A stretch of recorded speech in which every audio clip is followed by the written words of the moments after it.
and I'm back in town now, man. 2 days of travel to get from one side of the earth to the other. Happy birthday to Trevor Lawrence. He is 26 years old today. I am told by a very reputable source that the last time he played on a birthday, he threw 4 touchdown passes. I like that. Take that. Yeah. So that's pretty good. Hopefully tonight we will see something similar. By the way, tonight's game is brought to you by Everbank. Advantage you. Make the most of your money at everbank.com. What do you say we get right into it? There's lots to talk about, and we'll start with the fact that this is the NFL's bright light stage, and the coach was not worried about Kansas City and their recent history, especially in big games and in prime time. His focus is on the Jaguars and getting them ready to go. It is truly about us getting better, improving, taking the next step in all 3 phases, and just go trust it and play. This is going to be a blast. Ton of respect for the Chiefs. Coach Reed, Coach Spags, a lot of respect for the organization. Know Matt Nagy really well. Trained me out of college when I was doing some quarterback stuff. So a lot of respect for what they've done. Austen, Yeah. Kansas City, Monday Night Football. You played on the last Jaguars team to win a game on Monday Night Football, that infamous 12-7 game on Monday night against Baltimore back in 2011. Ratings through the roof, I'm sure, in that one. Without a doubt. But it's Kansas City, and it's here, and it's Monday Night Football. What's this week been like for a lot of guys who've never played on the bright stage? You know what? Like I was talking to you this before the show started. I mean, these are all pro football players, right? And you think that they go about their job, they show up every single Sunday, and they do. But when you talk about the bright lights, prime time, the only game going on, set aside from some baseball, but who cares about that, right? When it's football and everything, like you seem to get up a little extra for games like these. And especially in front of the world against the Kansas City Chiefs, who, have kind of been this juggernaut the past decade. You don't need any more incentive to maybe stay after, watch some more film, or to get an extra workout in the weight room. Like, these guys will be hyped up and ready to play. What's your week been like? Me? Yeah, you've been dealing with it. It was a couple nice. hours a It was day. laid back. I mean, because I had a Sunday off, which is rare during the season. But, it's been on Trayvon Walker watch, obviously. And, a lot of the same. I agree. Liam Cohen shouldn't care about Kansas City's recent history. He shouldn't care about Jacksonville's recent history. Never mind Kansas City's. I mean, it's all new, right? He's trying to create a brand new mindset. And had the last drive been officiated properly against Cincinnati, the Jags would have already matched their win total from last year. They've exceeded their turnover total. So to heck with history. Let's make some tonight. Here's just thought on history. Cohen has a history at the quarterback position. It's one of the big reasons he's a head coach at age 39. Now, he's heard the criticism of his quarterback and the comparisons to the guy on the other side of the field. He fully understands why Mahomes is so good and what Trevor Lawrence needs to find a similar level of mastery in an offense. I would think. I mean, how many years has he been in that system now? I mean, that's a long time in one system. I do believe that's absolutely attainable. For a quarterback that's in a system for that long, like you're hearing play calls that you've heard now, gosh, thousands at that point, right? And so knowing the play caller, knowing your skill players, and knowing the guys that how you want to play the game as an offensive unit, I do think is attainable for so many guys that are in systems for that long. 9 years, Mahomes has worked with Andy Reid. Yeah, I mean, look, there's obviously a benefit to that as well. But, Trevor's been in the league for a few years. He's seen a few different offenses. He's being afforded some of the best protection in the National Football League of any quarterback. He's being afforded a top 3 running game. He's got everything you want. You've got weapons in there, and they just haven't been completely on sync so far. I think it's still coming, Austen, but I'm of the opinion, prior to the season, if this offensive line held up, that the passing game is going to put up big numbers this year. We haven't seen that through 4 weeks. There's still time to come, but it's clear that they have not operated on all cylinders. And when we start talking about week 4, week 5, week 6, that's who who your identity is as a football team, right? And right now we know a couple things. This Jaguars defense can turn the ball over, right? This Jaguars run game is pretty solid. And this Jaguars pass game has been a little stagnant. And I think that the Kansas City Chiefs game plan here, like if I'm scouting right now against the Jaguars and I'm looking like, okay, how do I beat the Jacksonville Jaguars? It's pretty simple. I'm going to make Trevor Lawrence beat me. I'm going to stack the box. I'm going to shut down Travis Etienne and company, and I'm going to put it on Trevor's hands to say, hey, we haven't really seen a lot from you this year yet. Can you beat us tonight? So that's the question then, right? I mean, it was the question that was posed to the coach. You've got a guy here going into week 5, and Liam, by the way, has said that last year it was about this time that Baker Mayfield got engaged, the running game was going, and he started to play at the level that, by the way, we saw him play at yesterday out in Seattle. So the expectation for Trevor is, you're the guy. You're the franchise quarterback. This is prime time against Kansas City. This is your night, not just because he's 26 years old today. No, I mean, I think win or lose, it's going to come down to Trevor Lawrence because I'm truly a believer. And if you look at all the analytics and all the stats and everything, like it'll show that Kansas City kind of has problems stopping the run. That's false, right? Because a lot of those long runs that they gave up came in garbage time when their starters went out there against Baltimore and teams like New York. So Kansas City can stop the run. I know their defensive line coach, Joe Cohen, takes pride in stopping the run. So that could be an issue tonight for the Jaguars. So, yes, if it comes down to Trevor Lawrence, it's about just finding your open man, hitting it, and not worrying about these overthrows, these interceptions, because another thing, too, is the penalties, the pre-snap penalties, where you can get by with like teams like San Francisco where they had a rough game. You can't have 10 penalties against Kansas City and expect to win tonight in prime time. Yeah, look, nothing could be better. I said this last week in the postgame. Then the Jags win this game tonight because of Trevor Lawrence in the fourth quarter. Look, I'll take a win anyway. You can deliver it 7-3, and it's all with the running game. That's fine. The win is foremost, but if I could choose the manner, it's Trevor Lawrence down with about 4 minutes left, getting the ball back, milking that clock down, sticking it in the end zone, and walking off victorious. All right, well, let's hear from Lawrence. And listen, he's playing winning football. The 3-1 record says it, but he hasn't played great in 4 games. Still, he feels good and sounds focused on getting from good to great.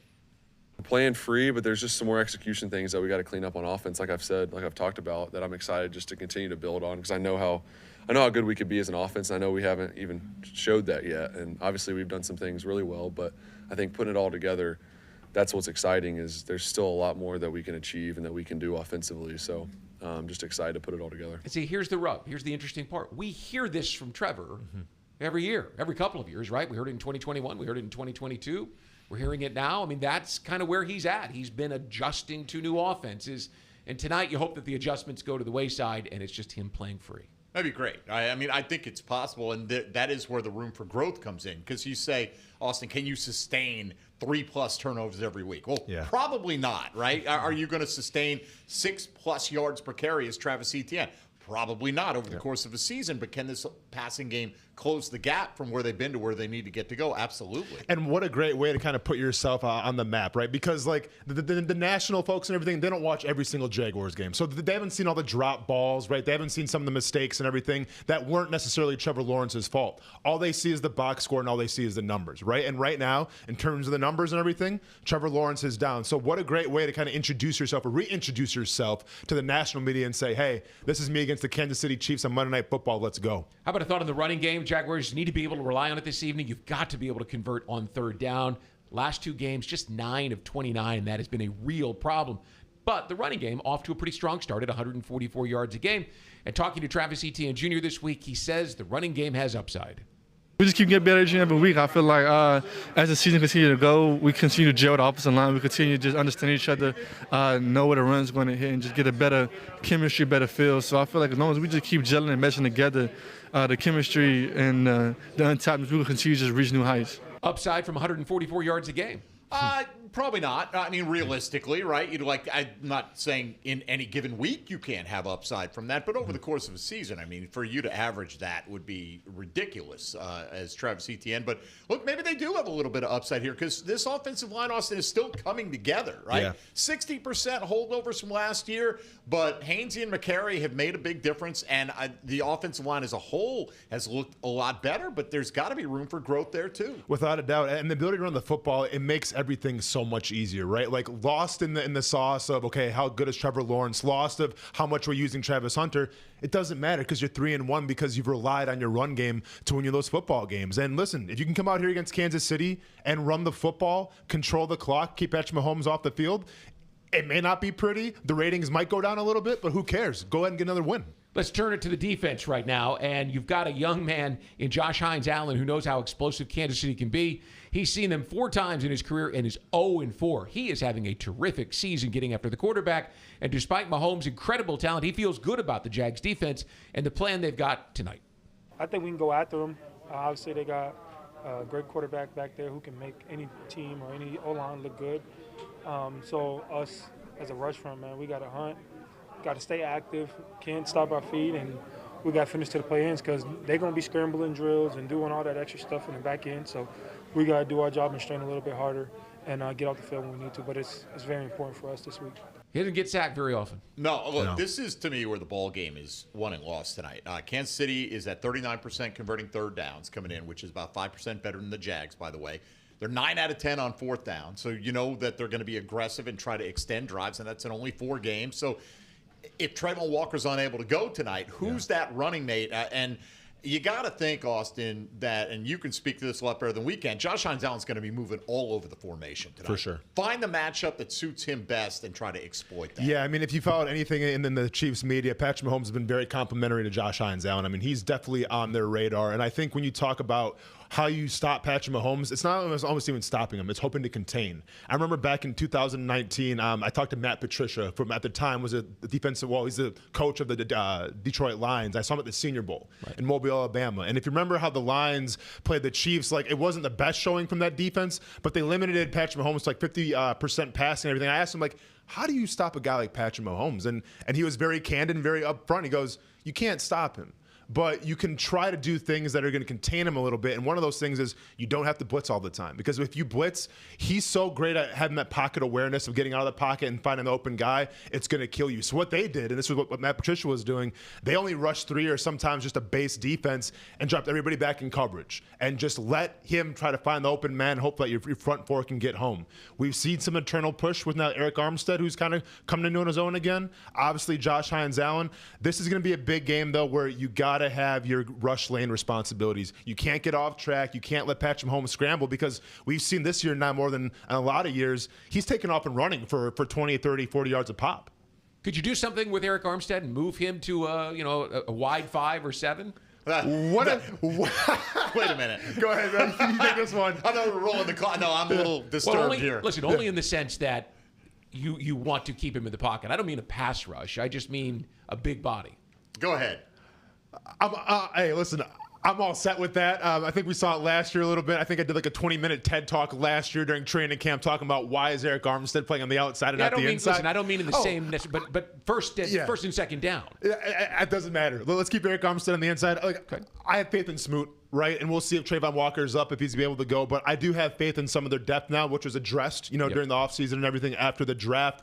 I do have faith that not only can they rush, but they'll have the responsibilities all set. But, Brian, to your point, I think that's the initial gut reaction from everybody. You think about moving Eric Armstead, and he's off to a good start. But I think you're right. Maybe in occasions we see Mason Smith and Armstead on the field tonight. And Devon Hamilton. Along with Devon Hamilton, right. At times, but that's going to be a look. I don't think that's going to be the philosophy. I don't see him replacing Trayvon Walker because he's not that kind of player. Right. Obviously, we all saw that last year. But in terms of his ability to set the edge, right, which is what you're looking for to keep him in the pocket, he's a big, strong guy.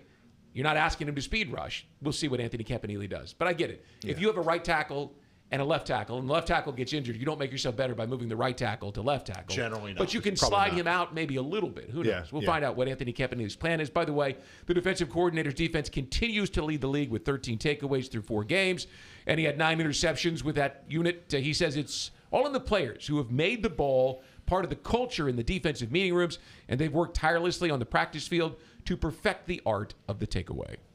That's something that they want to be about, and they put a lot of emphasis and effort into that every day. I talked about that when I first got here, that we want every drill to end with a tackle or a takeaway, or else by definition we don't feel like there's a finish to the drill. It's not a good enough drill. Well, look, this is the irresistible force, which has been the Jags taking the ball away, versus the immovable object of Kansas City doesn't turn it over, right? Their one turnover was right in the hands of Travis Kelce in the end zone for a touchdown, and he bobbled it up in the air. So it's not like Mahomes has put the ball in danger a whole lot this year, Austen. Yeah. But if he does, you have to capitalize tonight. And this has been an opportunistic defense. I expect they'll look for those opportunities again. No, you absolutely have to, because those are going to be few and far between the Kansas City Chiefs, who hang out on the football, do a great job of it, protect the football. But if the opportunity comes, got to make good on it. All right, Monday Night Football, not far away, folks. And coming up on the Publix Tailgate Show. Like, you just stay in the moment, and once the game time gets around, let's go. Parker Washington talks about his 87-yard punt return touchdown in San Francisco and Monday Night Football. We'll hear from him shortly. But up next, CBS Sports senior writer Pete Prisco's perspective on today's game. Chiefs and the Jags, 8:15 kickoff here at Everbank Stadium This is the Publix Tailgate Show on Jaguars Radio.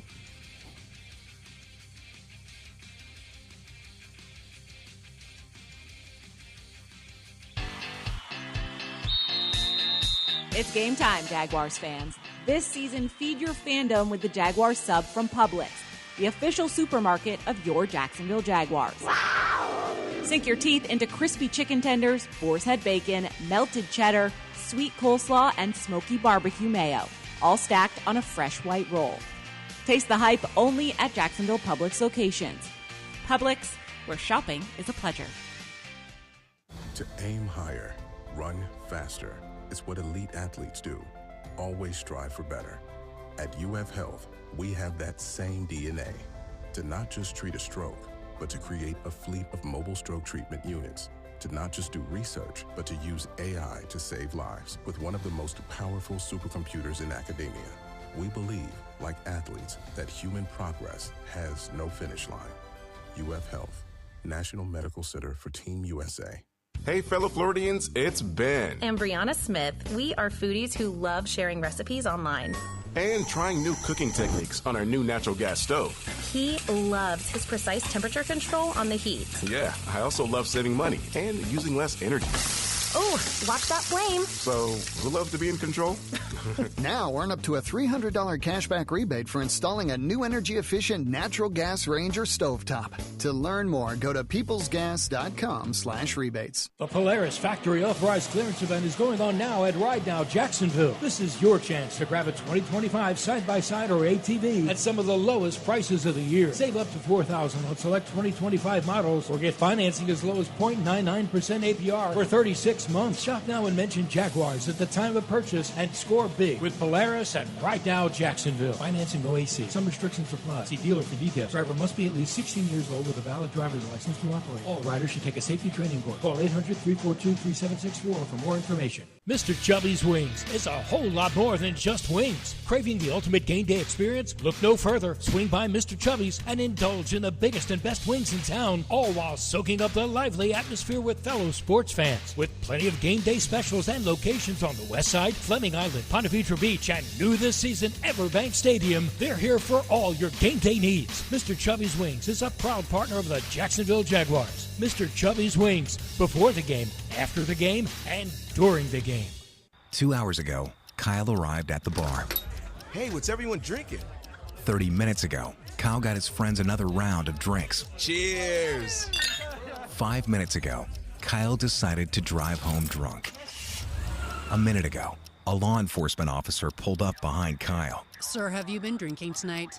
A chain of events that began 2 hours ago is about to change Kyle's whole world. Drive sober or get pulled over. Brought to you by FDOT.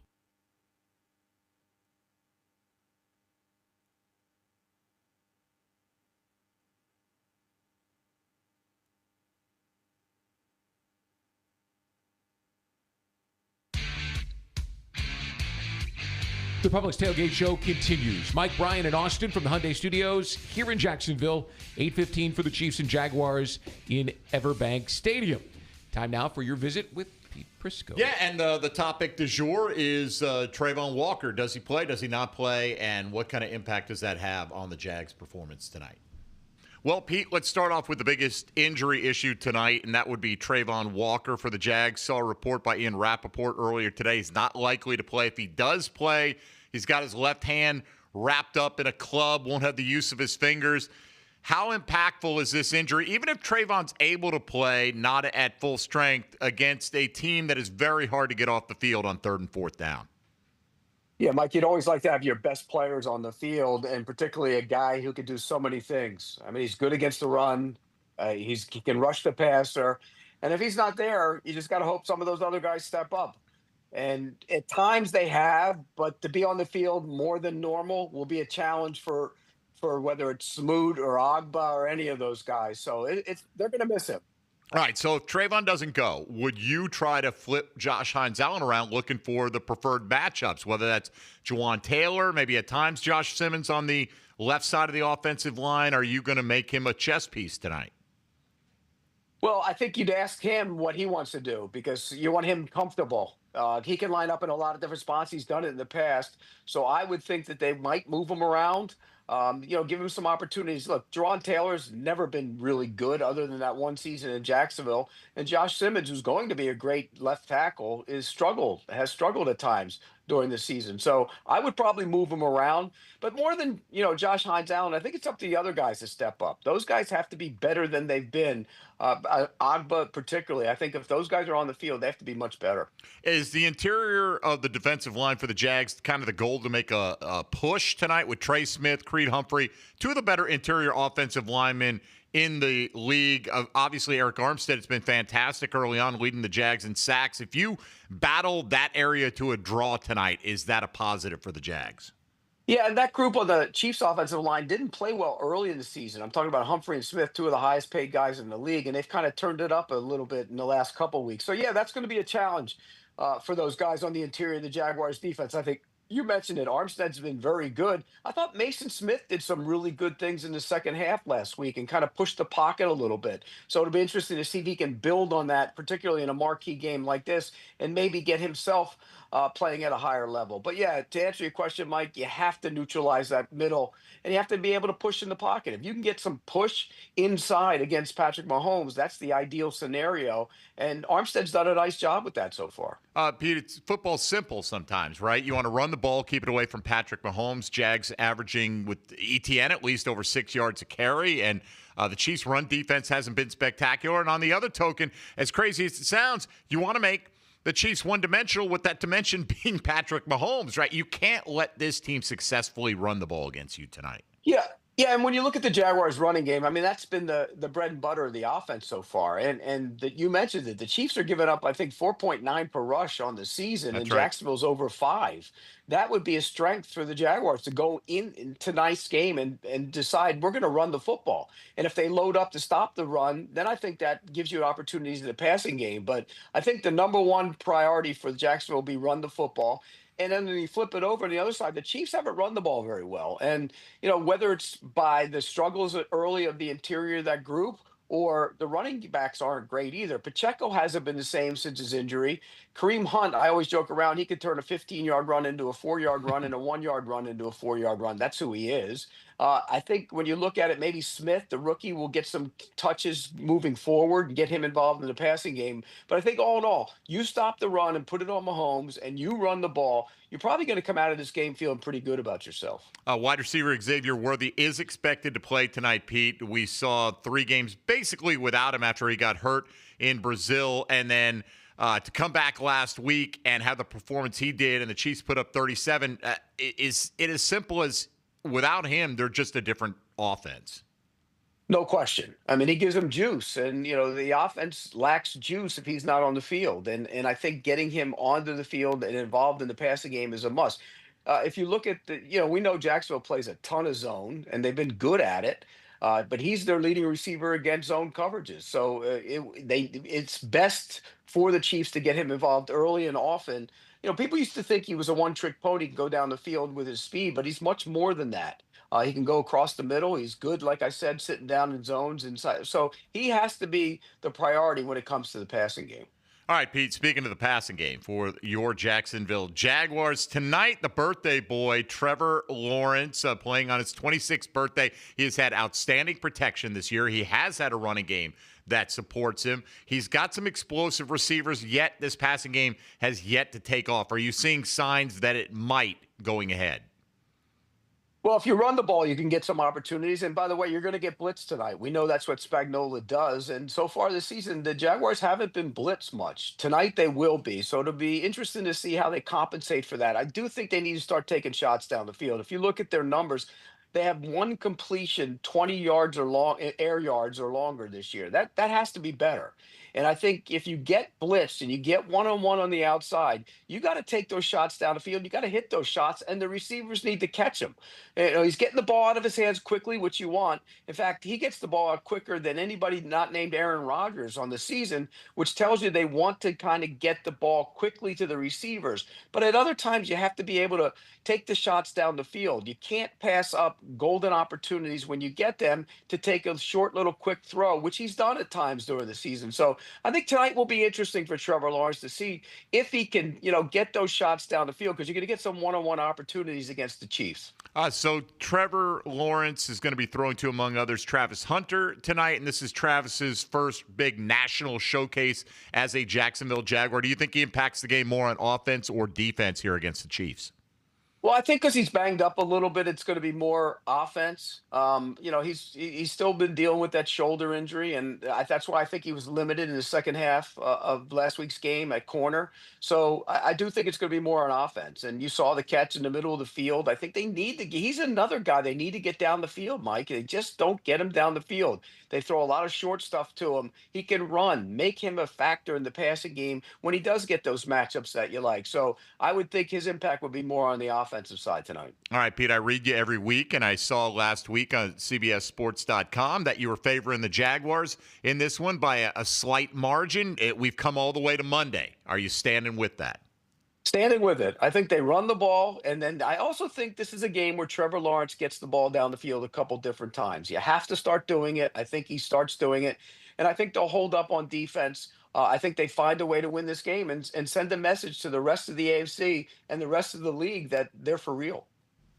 Well, that jacket that Trevor wore in tonight looked real as can be, with the old school logo and everything, with the throwbacks. Full throwback. Pete's sticking with his guns tonight. Obviously, it's not going to be easy, Brian, but you got to find a way. If you want to be considered a true contender, this is the kind of game you got to win. Here's my number: 47%. You got to convert 47% on third down if you want to win tonight. That's like 7 of 15. Right? They've been 34%. No, I know. The last 2 weeks have been bad, and the last 3 years have been bad on third down. But if you want to beat Kansas City, your quarterback has to be on the field, and theirs has to be on the sideline, which means the Jaguars have got to take care of penalties and drop passes, which have contributed to the poor showing on third down all season long. So we'll find out. All right. I talked to Parker Washington this week. He of the 87-yard punt return for a touchdown last week that blew the game open. The second of his career, by the way, and he joins Reggie Barlow as the only Jaguar to ever get 2 of those elusive plays. So I asked him for a little inside perspective.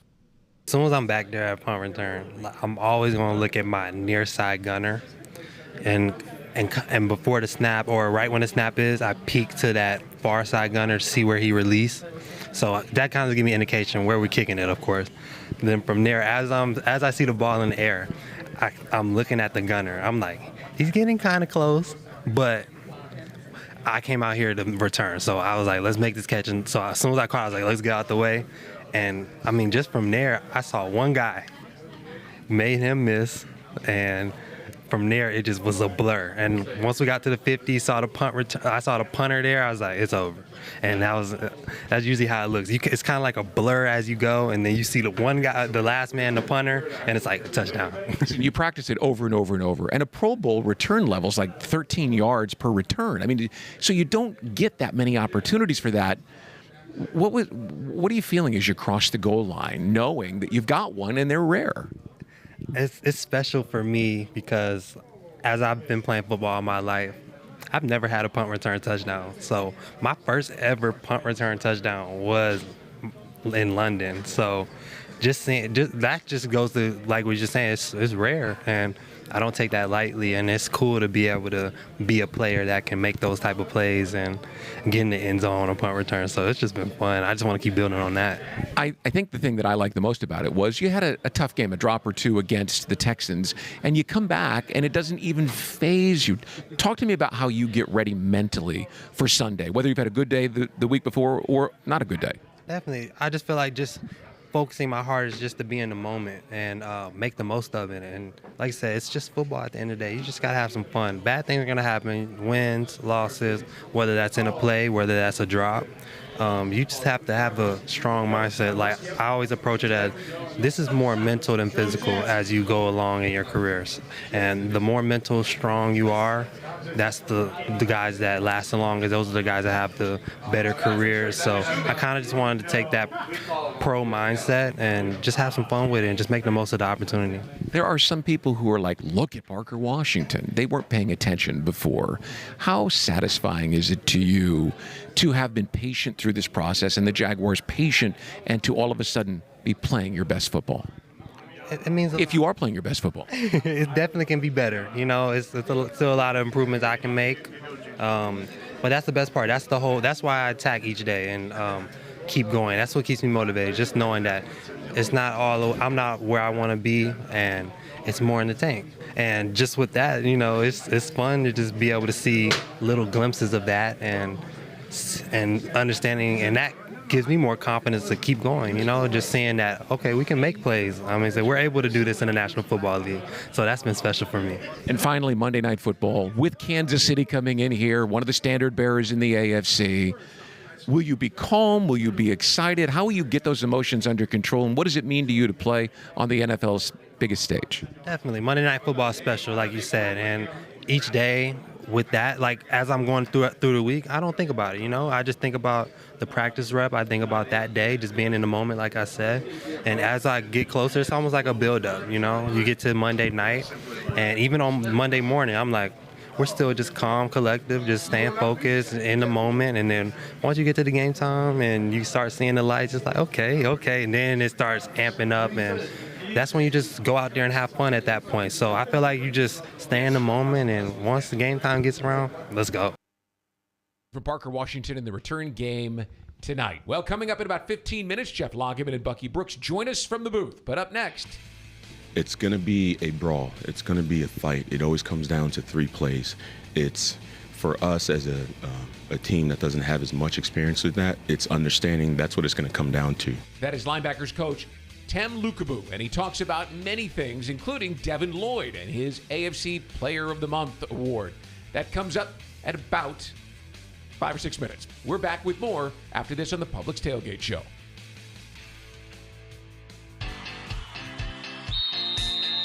It's game time, Jaguars fans. This season, feed your fandom with the Jaguars sub from Publix, the official supermarket of your Jacksonville Jaguars.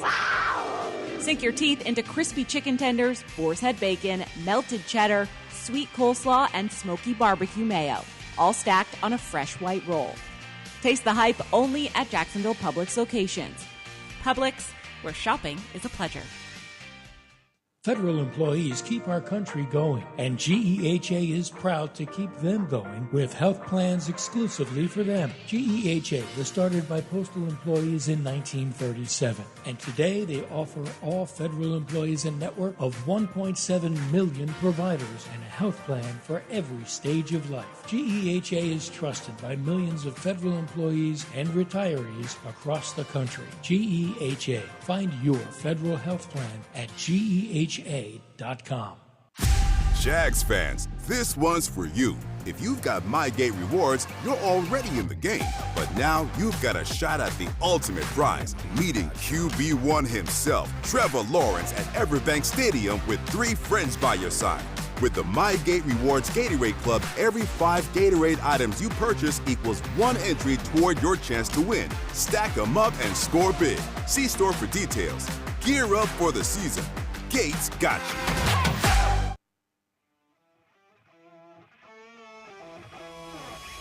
Yingling Traditional Lager, a beer that, like true legends, stands the test of time. Brewed by the same family for nearly 200 years, it's a crisp amber lager with a bold, smooth flavor that's perfect for game day. Whether you're cheering from the stands or watching from your favorite bar, Yingling is the taste of tradition. Yingling, legends stand the test of time. Restaurant Orsay is a bustling French-American bistro focusing on classic French techniques with their chefs incorporating a traditional Southern influence. Celebrate life's special moments or just relax and enjoy their daily happy hour. Restaurant Orsay also offers full-service catering for any of your event needs. Restaurant Orsay, located in historic Avondale at 3630 Park Street. Visit www.restaurantorsay.com. The Jaguars bring performance, strength, and passion to every play. And you'll find the same when you bank with EverBank. Open an EverBank Performance Savings account and score serious savings. See what you could earn at everbank.com/Jaguars. EverBank, Advantage You. Member FDIC and the official bank of the Jacksonville Jaguars.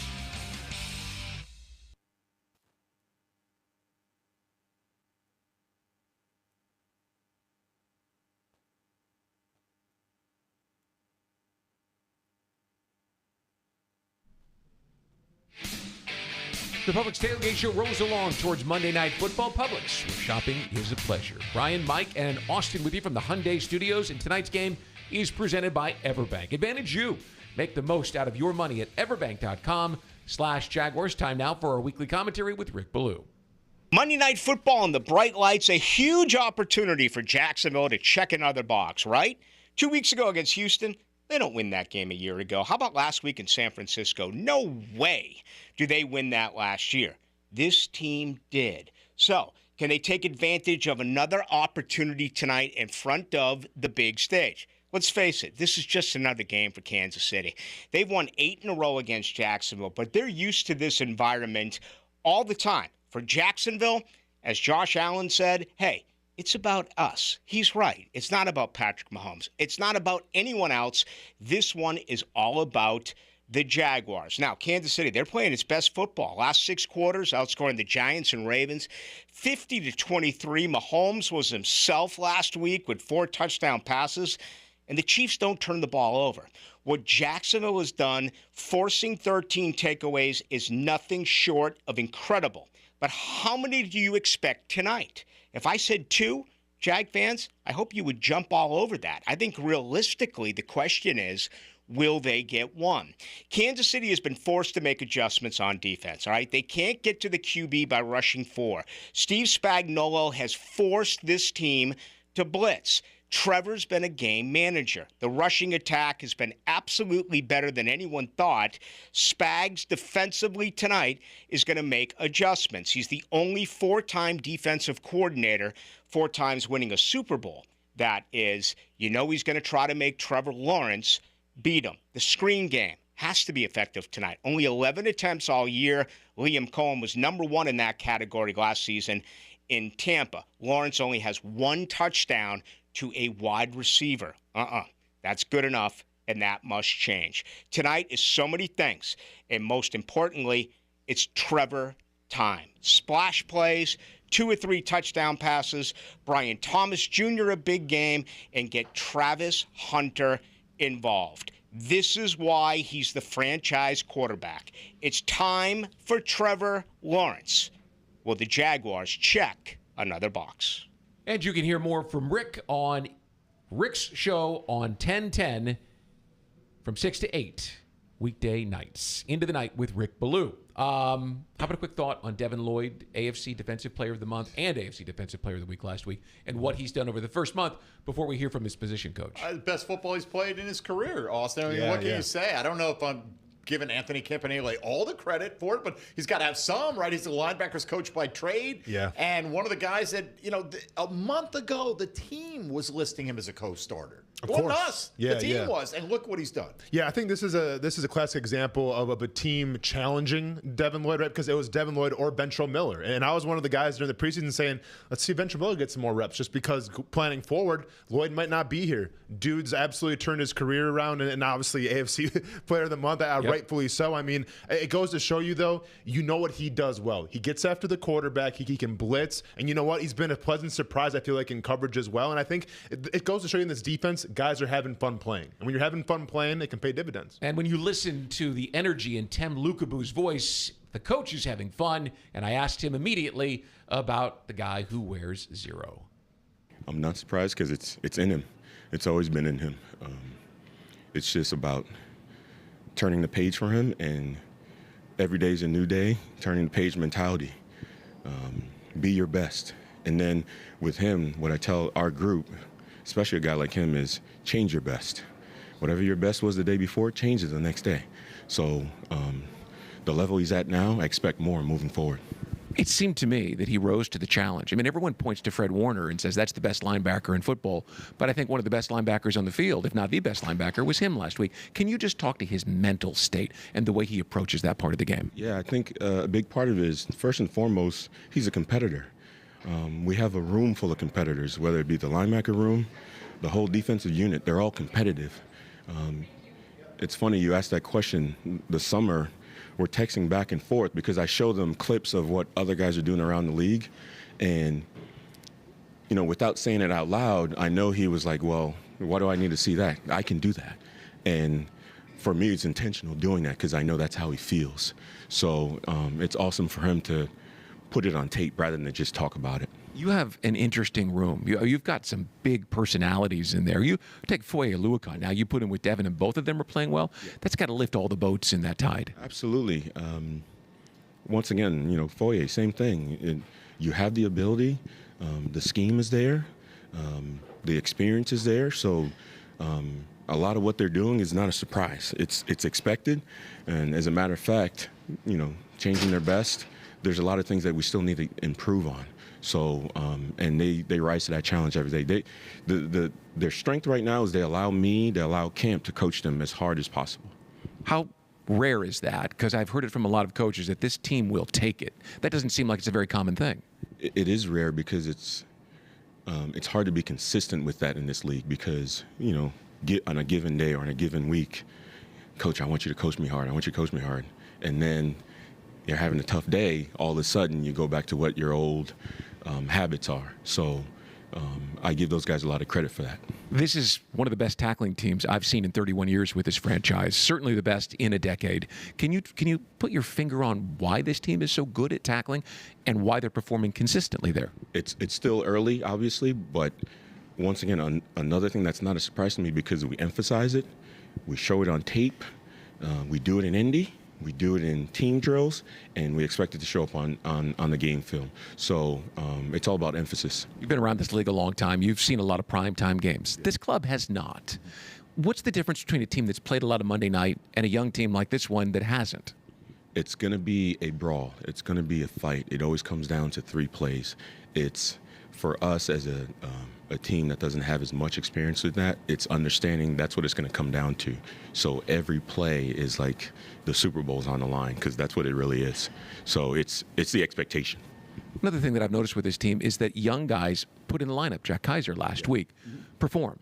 That's not something that you see all the time. Offensive line had to do it. Defensive backfield had to do it. Why is this team, how does Camp and how does Liam have this team playing no matter who's in the lineup at a consistent level? You hit it on the head. It's the comfort level because the leaders who are in charge of who gets on the grass are not scared to put guys on the grass because we're putting them in those quote-unquote uncomfortable positions during practice. So when the game comes around, they don't blink.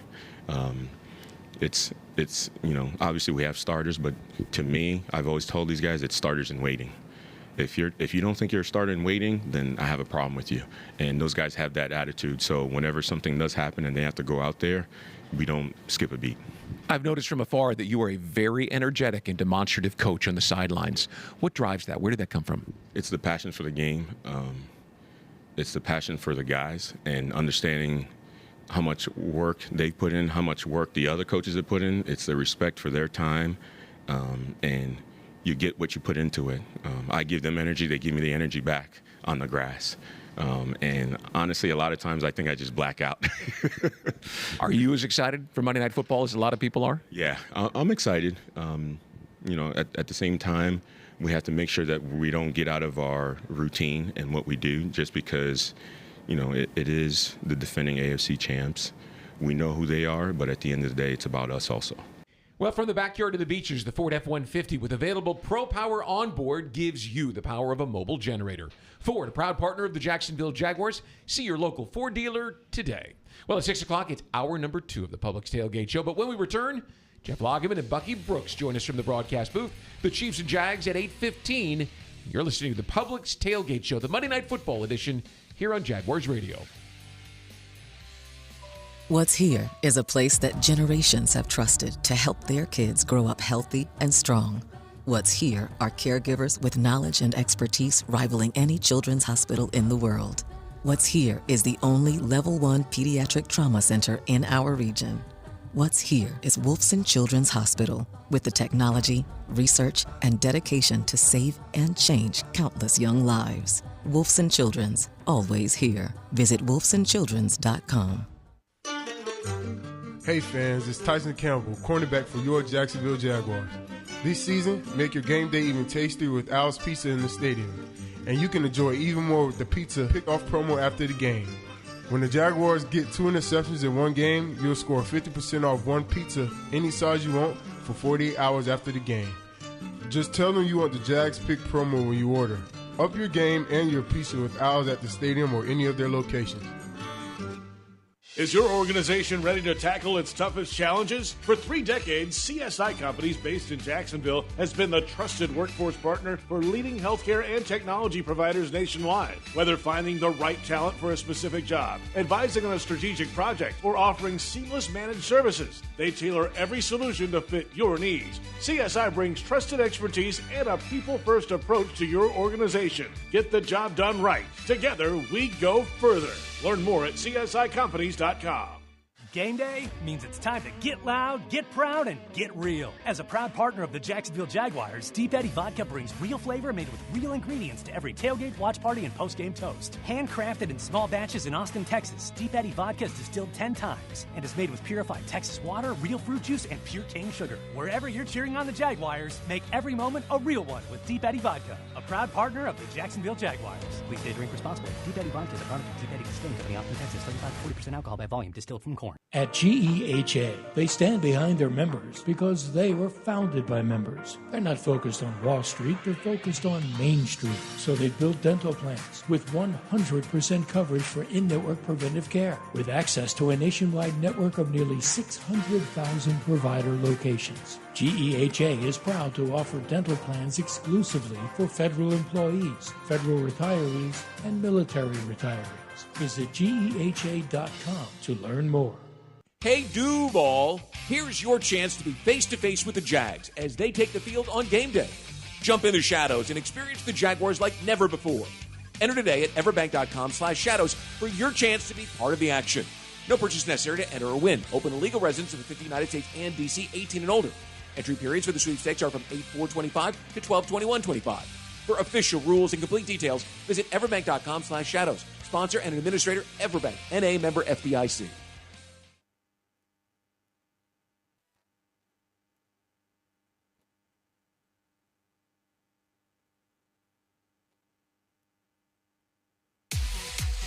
Monday Night Football is presented by Everbank. Advantage you. Make the most of your money at everbank.com/Jaguars. Brian, Austen, Mike from the Hyundai Studios here on the Publix Tailgate Show, and we now bring in the broadcast booth, the Heritage of North Florida broadcast booth, Jeff Lageman and Bucky Brooks. Fellas, how are you? Fantastic, Brian. Weather's beautiful. Bucky's going to have a great night on the sideline today. As long as you don't get any rain, I'm good to go. Yeah, I don't think you're going to get a lot of it.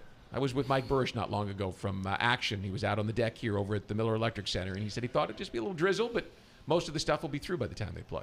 Yeah, good. I mean, it's a good night for football, Brian. I mean, heck, you go back to high school days when you play on Monday night. It's got so much tradition and pomp and circumstance to it. All the stars kind of come out.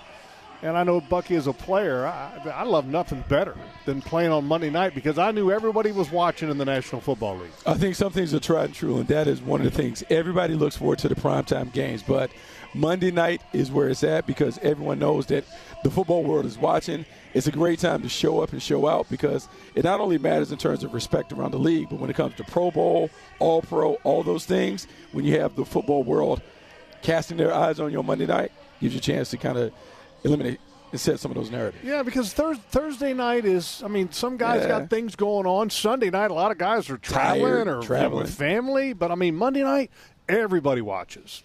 All right, guys, let's turn to finding solutions presented by UF Health, the proud healthcare partner of the Jacksonville Jaguars.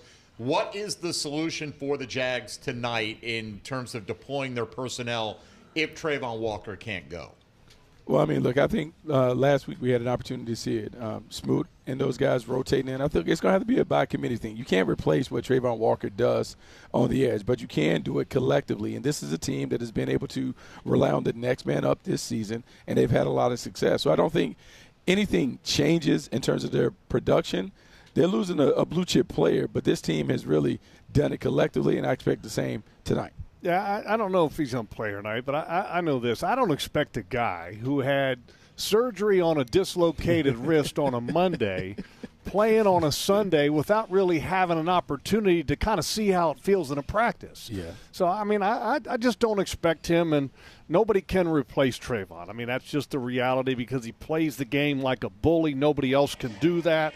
You just hope that Agba and B.J. Green and and Smoot can do an admirable enough job for one game until you can get Trayvon back, at least part of Trayvon back, because, I mean, him without one hand is going to be tough to do some of the things that he did before. Guys, the defense is going to have a really big challenge tonight taking on this Chiefs offense. And it's crazy because if you look at it on paper, there's not a lot of household names that are going to blow you away. But when we talk about Patrick Mahomes, Andy Reid, they always find a way to exploit some of your problems on defense. So the question is where's this Jaguars defense exploitable, and how do they have to shut that down? I think it's a great question, Austin, and the only household name that you really need to worry about is Patrick Mahomes. Yep. I mean, he can have a lot of, B and C players around him, and he's still a phenomenal player and makes it incredibly stressful for any defense because he does so many different things when things go off schedule and what he can do with his legs, and that's the biggest concern that I have for tonight. Yeah, you talk about Patrick Mahomes. I'm going to give you a position player, and that position player is Xavier Worthy.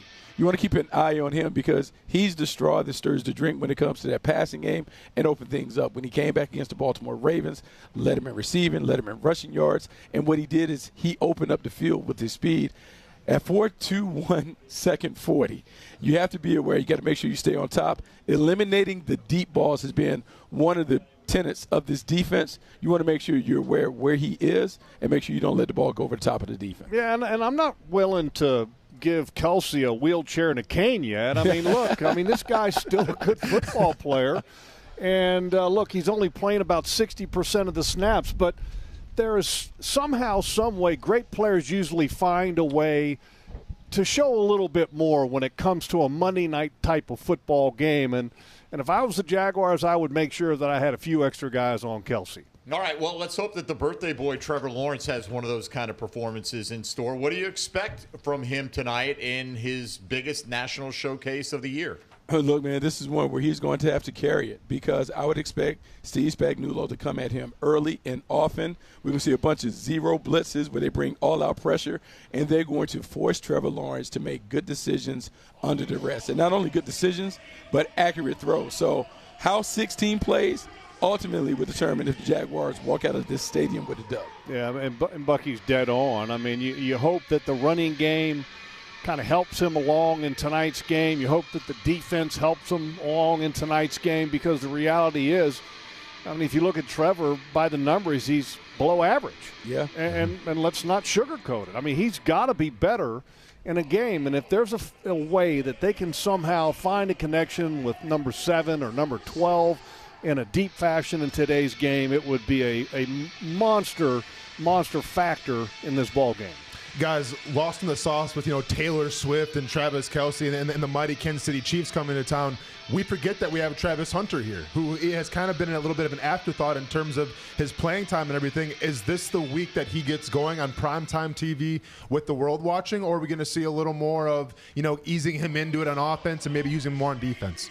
Well, I think, Austen, if the quarterback was a little bit more on his game last week, we would have seen number 12 kind of in the starlight, from a national perspective because he was open on some deeper routes. And I hope that they can find a way to give Trevor those opportunities again, and I hope he improves upon them today.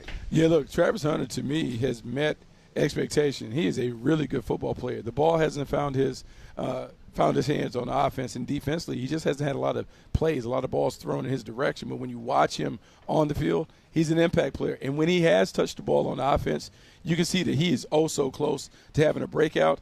I just have a sneaky suspicion on Monday night primetime. Sometimes you have a feeling where you want to show off your toys. I would expect Travis Hunter to touch the ball early and often today. Yeah, and let me just add this here with Travis. I think the things that he's doing that aren't getting noticed by the national media, for example, let's go to that Etienne run last week, the good run where he was kicking the rear end of the nickel. Okay, guys like that are unselfish, that are not divas, when they could walk in this door and bid a diva from day one. Those guys are culture builders, and I never imagined that Travis Hunter would be wired that way, Bucky, to block a nickel so spiritedly. That impressed the hell out of me. Look, that's one of the things. You saw the little clips that went on social, that went viral with him blocking and just blocking his tail off on the edges. That's what he is, and I think anyone who has been down here and seen him has seen the way that he works in practice, the way that he connects with his teammates. Look, he's a baller. He's an A-plus baller. It hasn't popped yet, but it's coming, and maybe tonight is a perfect opportunity for him to break out for the world to see. All right, fellas, thanks so much. Have a great broadcast. Thank you, boys. Thanks. All right. Well, guys, here's where I step aside and let JP Shadrick come in and try to orchestrate the circus for the next 2 hours. Let's have a very spirited and happy post game with Monday Night Football. That's good. Wouldn't that be nice? Back at the bank. Thanks so much. Hour number 2, the Publix Tailgate Show comes up with JP Shadrick and these two gentlemen. Top stories of the day and more. Chiefs and Jaguars come your way at 8:15 in Week 5. This is the Publix Tailgate Show, and you're listening on Jaguars Radio.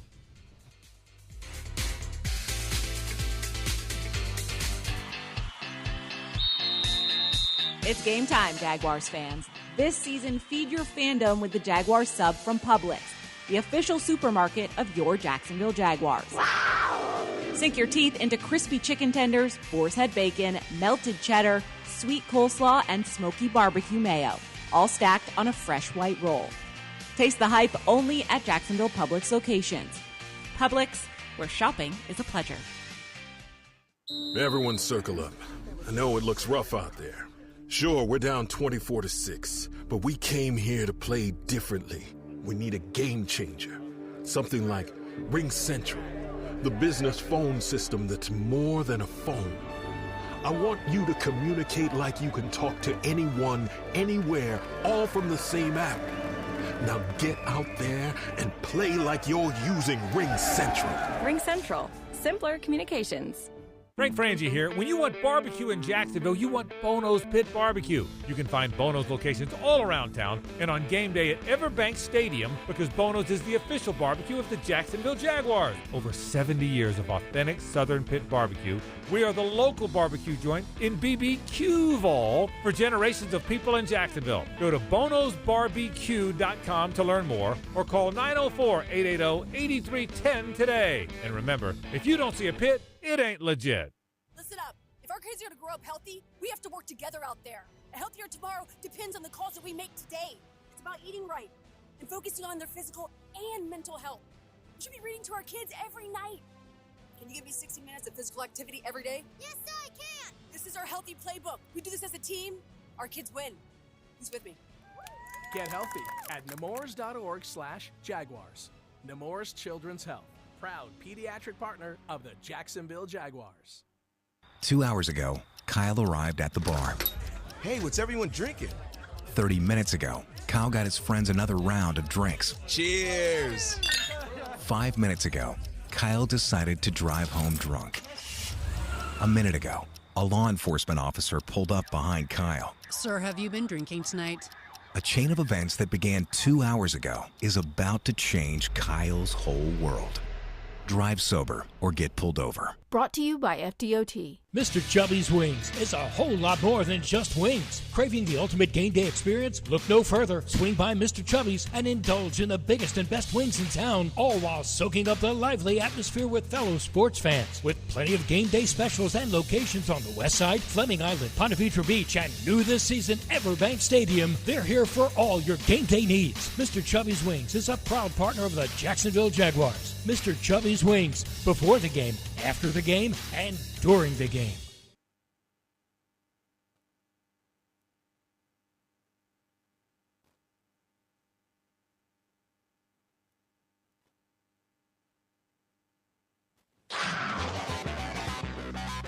The Publix Tailgate Show continues right now. It is hour 2 of the Publix Tailgate Show. Publix, where shopping is a pleasure, and we are closing in on Monday Night Football. The Kansas City Chiefs at 2-2, the Jacksonville Jaguars 3-1. It's an 8:15 kickoff time at Everbank Stadium in Jacksonville. And tonight's game is presented by Everbank. Advantage you. Make the most out of your money at everbank.com/Jaguars. JP Shadrick, Mike Dempsey, Austen Lane. We're at the Hyundai Studios of the Miller Electric Center. It's electric outside in the parking lots right now, guys. The tailgate scene is unprecedented, at least this season so far. I would expect it to be Austen. I mean, you've got all day to kind of prepare for it. I know a lot of people in Duval not only took tomorrow off, they took today off as well to pregame. Yeah. As they should, right? Because this is going to be an event, and hopefully when you talk about, the Jags in primetime games, I'm sure the record's not the best, but you talk about the Kansas City Chiefs coming to town here, like what a better way to celebrate and shock the world and put yourselves on the map than beating the mighty Kansas City Chiefs. Game day weather brought to you by the St. Johns River Water Management District. Waterless. Currently 81 degrees. It is a bit steamy. Some rain earlier today, and the sun popped back out after that. So it should be a dry rest of the evening. It looks like temperatures in the high to mid-70s as the game moves along tonight. Let's get to some of the best sound of the week, starting with head coach Liam Cohen, fired up for this team's opportunity against the perennial power in the Chiefs on Monday Night Football. Great opportunity for us to truly go get better as a team, go put our best stuff on tape. Like for the first time, let's look at 60 minutes of playing our best football. The stage is the stage. It's just a great opportunity. We can't hide from the fact, hey, it's Monday Night Football. This is great. They obviously put this game on the schedule for a reason. We've earned the opportunity, but it's one of those that you got to go take it. Like nothing's going to be given to us. Appreciate the way our guys have played up until this point and excited about seeing what Monday night looks like. He said that a number of different ways and times this week. Nobody's going to give anything to us. Nobody's going to come help you. You got to go take opportunities like this. Yeah, you got to go take your respect and earn your respect and make it about you. And look, in the end, they can respect you or not respect you, but what they have to do is pay attention to your record. And if you're 4-1, you're tied for the best record in the National Football League. And Austen, think back to the coaches hiring cycle. Ben Johnson, Aaron Glenn, had to have one of those guys off the Detroit pipeline. Well, Liam Cohen has a chance to establish himself as the best hire early in this season. Without a doubt. And really, it's a tale of two things that he said at the opening press conference. They're going to be a fast and physical team. I agree with that. They're running the football. They're physical in the trenches. Their defense is playing great. But the other thing that he says is offense is going to turn around. The run game has. But has the passing offense turned around yet?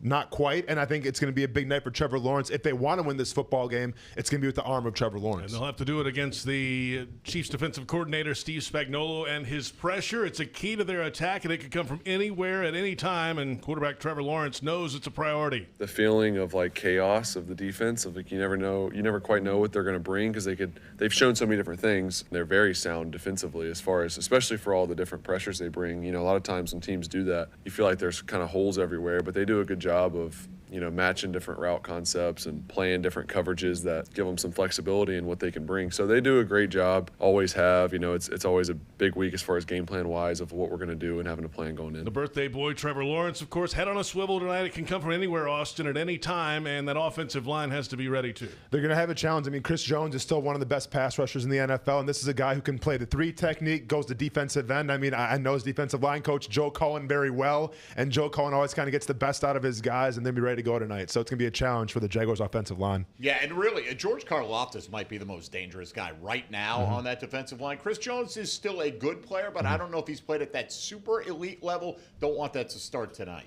Offensive line, of course, key for the Jags tonight. They battled through injuries last week, and all 7 guys played in the game in San Francisco in a winning result. Kept the quarterback clean, ran the ball very well.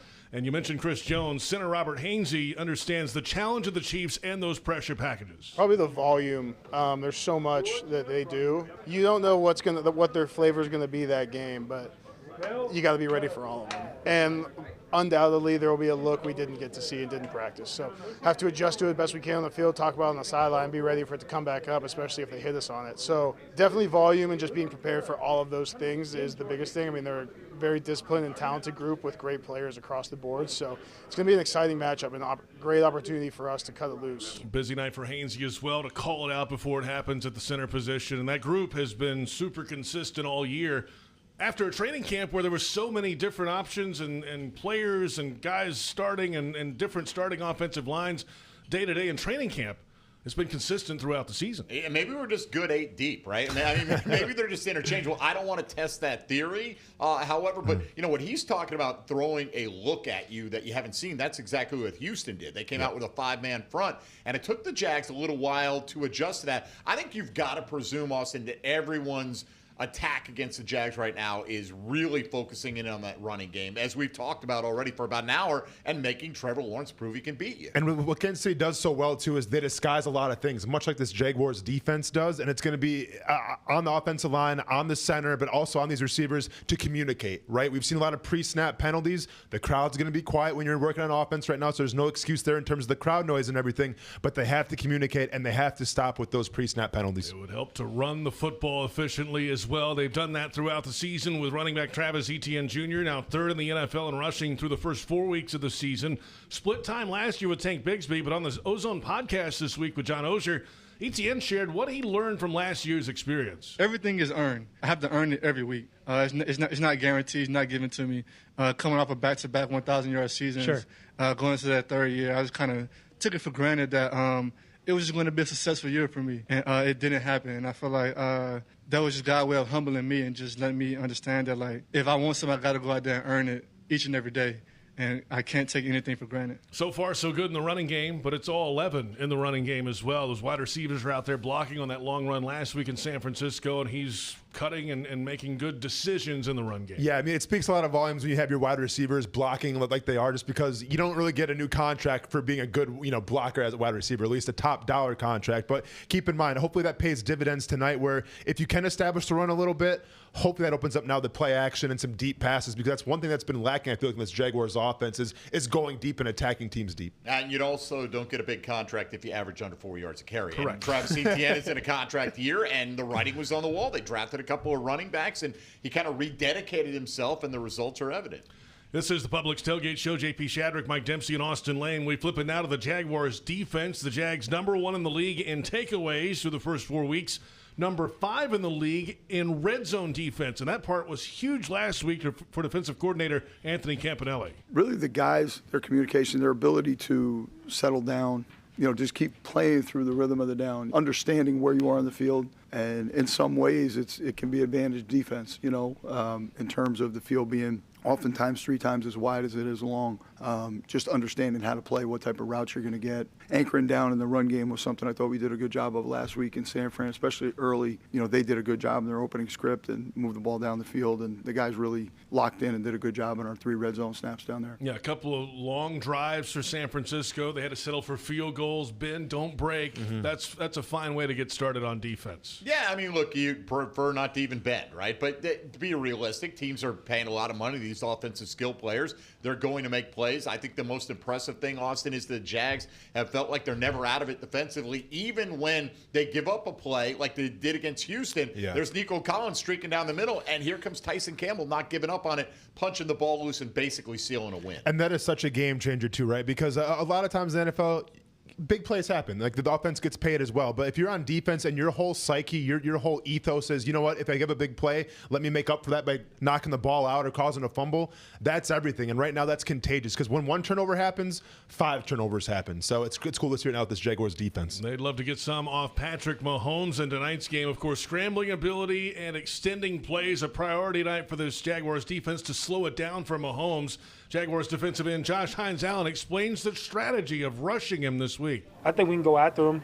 Obviously, they got a great quarterback back there who can make any team or any O-line look good. So us as a rush front, man, we got to hunt, got to stay active, can't stop our feet, and we got to finish to the play ends, because they're going to be scrambling drills and doing all that extra stuff in the back end. So we got to do our job and strain a little bit harder. And Mahomes is the leading rusher for the Chiefs as well through the first 4 games. It's wild, because back when I played, there was 2 guys that I faced that you were tentative to rush like you wanted to, because like they were so capable of beating you with their arm and their legs. And it was prime Aaron Rodgers, it was Michael Vick, where when you go into those games, it's almost like, okay, I got to be a little more tentative here. Not saying this Jaguars defensive line has to be tentative, but you have to rely more on the bull rush now, I think, than working on your speed moves, just because if Patrick Mahomes gets a little bit of a hole to escape out of, he's either going to run it or find an open guy to hit a long pass. All right, it's 4th quarter. It's 4th and 7. Yeah. How are you handling it defensively against Kansas City? I'm going to bull rush and get my hands up, because the last thing I want to do is create those open lanes, because there's nothing Patrick Mahomes hasn't seen before, right? So if you want to send the house, but he's going to find that open guy. If it's me personally, I'm just going to base defense. Hopefully my corners can cover, and hopefully my 4th defensive lineman can get home. Devin Lloyd, Jags linebacker, named the AFC Defensive Player of the Month. The first Jags to win one of those since Mike Peterson in 2005. He knows the challenge tonight when Mahomes gets on the move, especially near the boundary. You just got to make the smart decision at the end of the day. It's one of those bang-bang plays. You got to feel it out, and at the end of the day, you don't want to be the guy that, he runs over, but at the same time, you don't want to cost the team 15 yards too and get a fine as well. So it's just you got to use discernment, be smart. Well, we'll see what happens if that situation happens. He likes to tiptoe along the sideline, and, he's run over a defensive player this year. It drives me crazy. You might want to set a tone early in the game, right? That would be a way to do it, is to if he's in bounds, he's a legal hit. If he's in bounds, right? What you don't need also is you're going to get off the field on 3rd and long, and he's going to run out of bounds, and you want to take that shot to send a message, and that message results in a free first down with a 15-yard penalty, because they will capitalize on that. Gardeck, talking to you. Okay. All right. We'll see if that happens tonight for Dennis Gardeck and the Jaguars defense. That's some of the best sound of the week. Set your calendar for the annual Tailgate with Tony, benefiting the Baselli Foundation, Sunday, October 12th. It's ahead of the Seahawks game next weekend from 10 a.m. to noon. Help support the Baselli Foundation's programs to provide mentoring for incarcerated young men, plus teachers in high-need schools. Elevated tailgate experiences available with inclusive food from local restaurants and drinks as well. Tickets at BaselliFoundation.com, and look for Tailgate with Tony. Stadium navigation update. Of course, construction around Everbank Stadium for the Stadium of the Future. Gate 1, just outside of Lot J, has now become a super gate. There's access to the main concourse through the newly opened grand staircase, part of the Stadium of the Future. The inbound traffic is open tonight on the Main Street Bridge. That's the good news. And if you've been to other games here at the bank so far this year, you'll remember, use the gate that's on your ticket, and you can go straight into your area of the stadium. The only way around the stadium is on the very tight main concourse, as it has been throughout the season and will be throughout 2025. We are closing in on Inactives. We'll have a look around the NFL when we come back, and ESPN analyst Dan Orlovski on how Trevor Lawrence fits in this Liam Cohen offense, and much more. Kickoff at 8:15 for the Chiefs and Jaguars on Monday Night Football. This is the Publix Tailgate Show on Jaguars Radio. It's game time, Jaguars fans. This season, feed your fandom with the Jaguars sub from Publix, the official supermarket of your Jacksonville Jaguars. Wow! Sink your teeth into crispy chicken tenders, boar's head bacon, melted cheddar, sweet coleslaw, and smoky barbecue mayo, all stacked on a fresh white roll. Taste the hype only at Jacksonville Publix locations. Publix, where shopping is a pleasure. Brooks Rehabilitation is proud to be the official rehabilitation partner of the Jacksonville Jaguars. We are here for them, and we are here for you. Ranked #1 physical rehabilitation hospital in Florida by U.S. News and World Report, our playbook is individualized treatment and exceptional care to get you back to living your life. Brooks has cutting-edge technology and therapy solutions in every care setting, treating sports injury, orthopedics, brain, spinal injuries, and more. Go beyond your expectations with Brooks Rehabilitation. The kick is up. It's good! Field goals for Firehouse Subs are back. That means when the Jags score from deep, you do too. Anytime the Jags score a field goal that's 40 yards or more, you can get a free medium sub with the purchase of any other medium sub, online or in the app, for 4 days following the game. So cheer on the Jags, watch for the big kicks, and get your buy one, get one free medium sub at participating Firehouse Subs throughout Jacksonville when you use the app. The hottest subs in Duval. See firehousesubs.com for offer terms. Restaurant Orsay is a bustling French-American bistro focusing on classic French techniques with their chefs incorporating a traditional Southern influence. Celebrate life's special moments or just relax and enjoy their daily happy hour. Restaurant Orsay also offers full-service catering for any of your event needs. Restaurant Orsay, located in historic Avondale at 3630 Park Street. Visit www.restaurantorsay.com.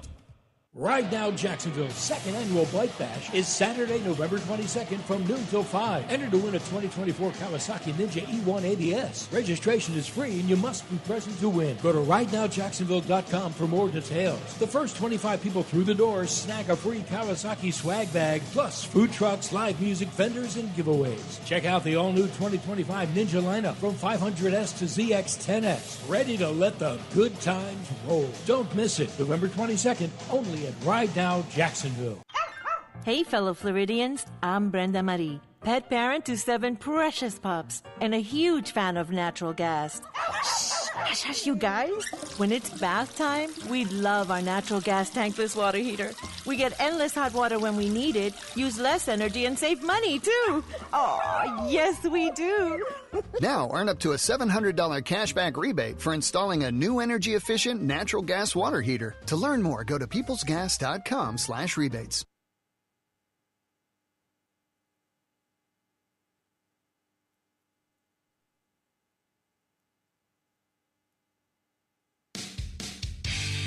JP Shadrick with Mike Dempsey and Austen Lane. We're at the Hyundai Studios at the Miller Electric Center. The Publix Tailgate Show continues, closing in on Monday Night Football to wrap up Week 5. The Kansas City Chiefs 2-2 and the Jacksonville Jaguars 3-1. It's an 8:15 kickoff time at Everbank Stadium in Jacksonville under the lights. Let's go around the National Football League, Mike. All right, JP. Prosecutors in Marion County, Indiana, added a level 5 felony battery charge against former NFL quarterback and current Fox NFL play-by-play man Mark Sanchez today for his alleged attack on a 69-year-old truck driver in Indianapolis on Saturday. The initial charges carry a sentencing guideline of 1 to 6 years in prison, could carry a fine of up to $10,000. The truck driver has claimed that Sanchez attacked him and that he defended himself with pepper spray and then a knife. Sanchez, who was briefly hospitalized with injuries from his stabbing, was initially arrested for battery with injury, unlawful entry of a motor vehicle, and public intoxication. Obviously, a developing story. Meanwhile, in Indianapolis, the Colts improved to 4-1 with a 40-6 win over the Las Vegas Raiders. The Colts scoring 20 in each of the second and third quarters to pull away for the victory. They'll now sit back and see if the Jags can match them with their fourth win tonight. The Colts did lose their kicker, Spencer Schrader, for the season to a right knee injury, multiple ligaments torn. Schrader had been 23 of 24 on field goals and extra points combined.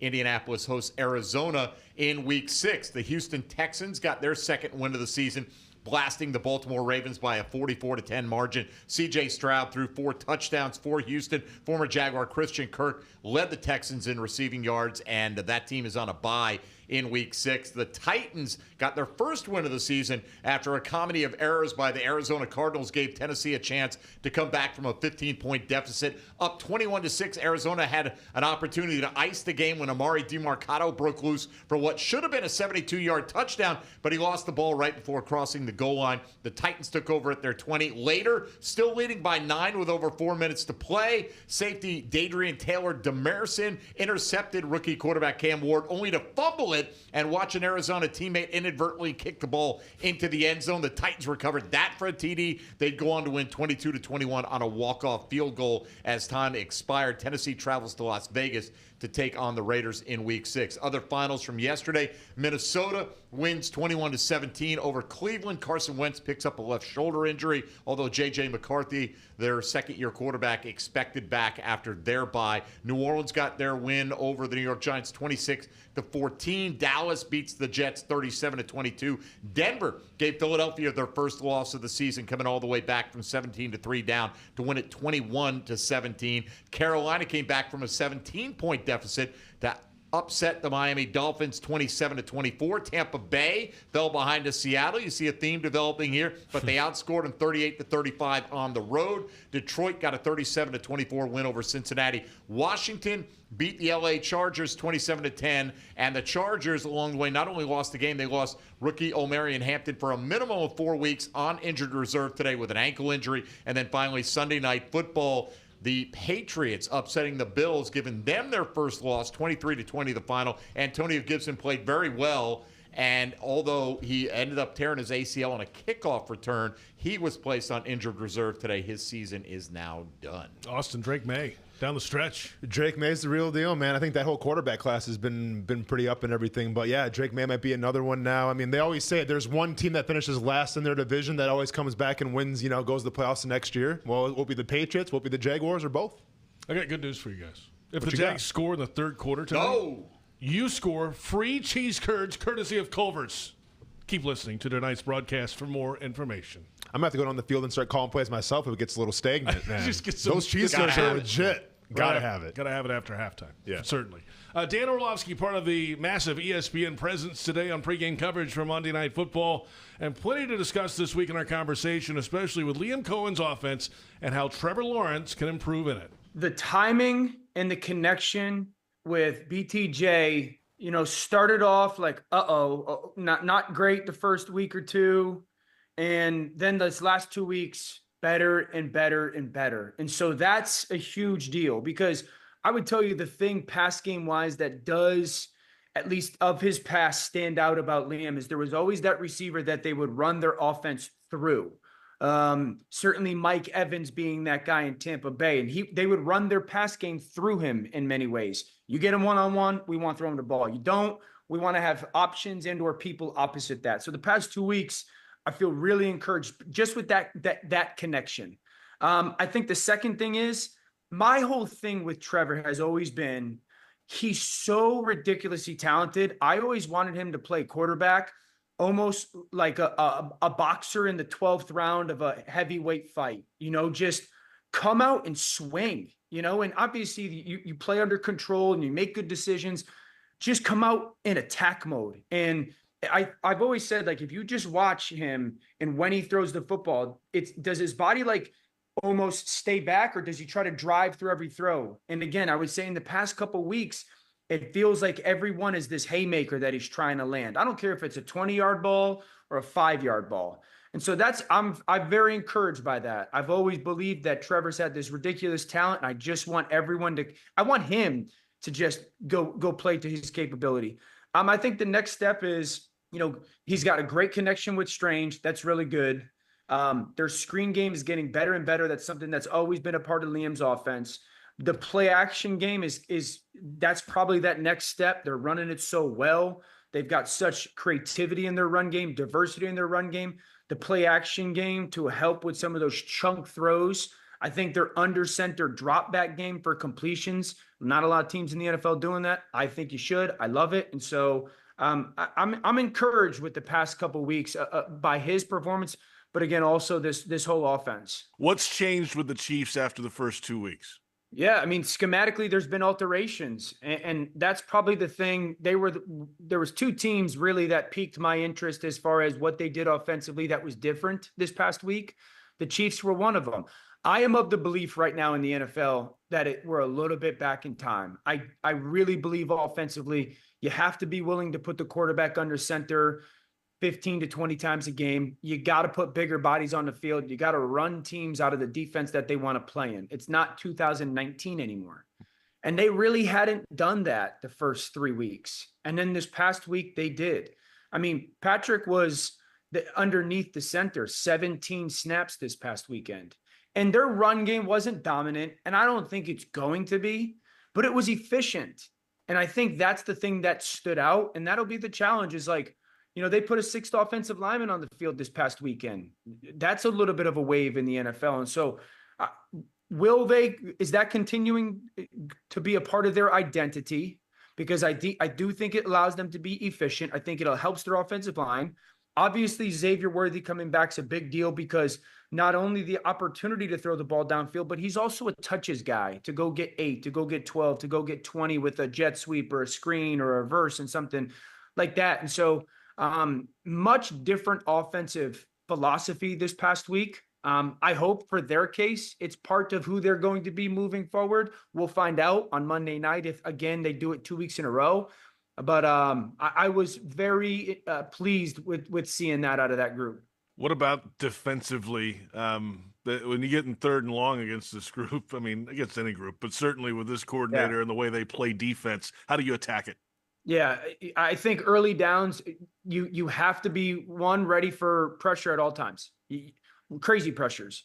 It's not just, hey, 3rd and 8. Like they'll bring an all-out pressure on first down. So every single down, I think that's going to be the challenge for Liam and Trevor.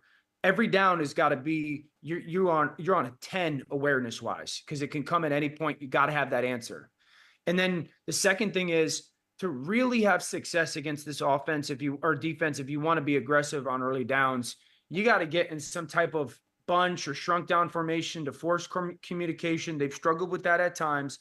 And then I think you got to try and throw on their backers. Their secondary is playing kind of the way that they have over the past couple of years. Backers are a good group, but I think you can have success if you got pass catching backs or a tight end. That's a matchup problem strange. And again, some of the usage of their 2-back set. So it's a very good unit, but you got to be ready for the all-out or unique pressure at any time. That'll be a huge factor that determines how well they play. The exclusive extended interview with Dan Orlovski of ESPN on the official Jaguars podcast network. Subscribe free wherever you download podcasts. And quick thought on that Chiefs defense and all the pressures. As a defensive player, yeah, I mean, there's a lot to handle on that side, too, but you got to love being able to bring a lot of pressure. No, I mean, it's when you can pin your ears back and you get that call where it's like, all right, we're blitzing here. I have to go in this gap here. It's something to be said for it because, like, I get it. You know, we're all professionals, or I was a professional football player, but it feels good being an athlete and being able to blitz it and move around a little bit like the Jaguars do, too, as well.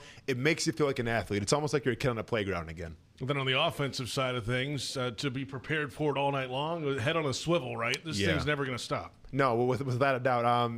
You know, that they beat you so many different ways, so you definitely got to be ready to head on a swivel, like you said. Yeah. All right, let's get some keys to victory, Austen Lane. How about a Jaguars win over the Chiefs tonight? How do they get it done? Listen, like I want to sit here and say they'll be able to run the football, and if you look at the analytics, they'll say the Chiefs can't really stop the run that well, but that's all just kind of fluff because it came in a lot of garbage time. The Chiefs can stop the run. I know their defensive line coach, Joe Cullen, really well, and I think he's going to put an emphasis on trying to stop the run, so it really comes down to Trevor Lawrence right now and this offense, right? This is why Liam Cohen was brought here, to get the best out of Trevor Lawrence. Can the receivers catch the ball? Can they limit the mistakes and the penalties? If they can do that, I think they have a great shot. I'm just going to say this right now. If I get one more text message saying, hey, have you seen Taylor Swift yet? I might lose my mind because I want to respond to those people and say, have you seen Travis Hunter tonight? And that's going to be the biggest call. Can you have a Travis Hunter coming out party on Monday Night Football in front of the world? I'm all for it. That would be nice. More Travis Hunter receptions than Taylor Swift sweet shots on the video, right? I mean, she just had that new album come out. It's going to be hard. I know. But that's what I'm saying. That's a key to victory. If we get more out of Travis Hunter than the TV crews can get out of Taylor Swift. She might leave early if the Jags are up 3 scores at halftime. Now we're talking. See? Let's go. Now we're talking. Yeah. Austen, have a great night. Appreciate you guys. You too. Austen Lane with us, buddy. of course, on the Publix Tailgate Show. We're a little bit away from Inactives tonight. We'll have a pregame conversation with Kanani Stevens and John Oehser coming up. And we're closing in on the 8:15 kickoff time for the Chiefs and the Jaguars on Monday Night Football. This is the Publix Tailgate Show on Jaguars Radio. It's here that a tiny newborn has the heart surgery needed to save her life. It's here that a first grader learns to speak clearly and confidently. It's here that a 12-year-old athlete builds the strength to run full speed again. It's here at Wolfson Children's Hospital that answers are found, courage is shown, and odds are beaten every day. Wolfson Children's, always here. Visit wolfsonchildrens.com. The Jaguars bring performance, strength, and passion to every play. And you'll find the same when you bank with Everbank. Open an Everbank Performance Savings account and score serious savings. See what you could earn at everbank.com/Jaguars. Everbank, advantage you. Member FDIC and the official bank of the Jacksonville Jaguars. It's almost basketball season. North Florida basketball is right around the corner. Secure your seats inside UNF Arena for both men's and women's basketball for less than $20 a game. Visit UNFospreys.com/buy tickets now or call 904-620-BIRD today. Again, North Florida basketball is almost here. Secure your seats inside UNF Arena for both men's and women's basketball for less than $20 a game. Visit UNFospreys.com/buy tickets now or call 904-620-BIRD today. Swoop. Hey fans, it's Tyson Campbell, cornerback for your Jacksonville Jaguars. This season, make your game day even tastier with Al's Pizza in the stadium. And you can enjoy even more with the pizza pick-off promo after the game. When the Jaguars get 2 interceptions in one game, you'll score 50% off one pizza any size you want for 48 hours after the game. Just tell them you want the Jags Pick promo when you order. Up your game and your pizza with Al's at the stadium or any of their locations. A bold change.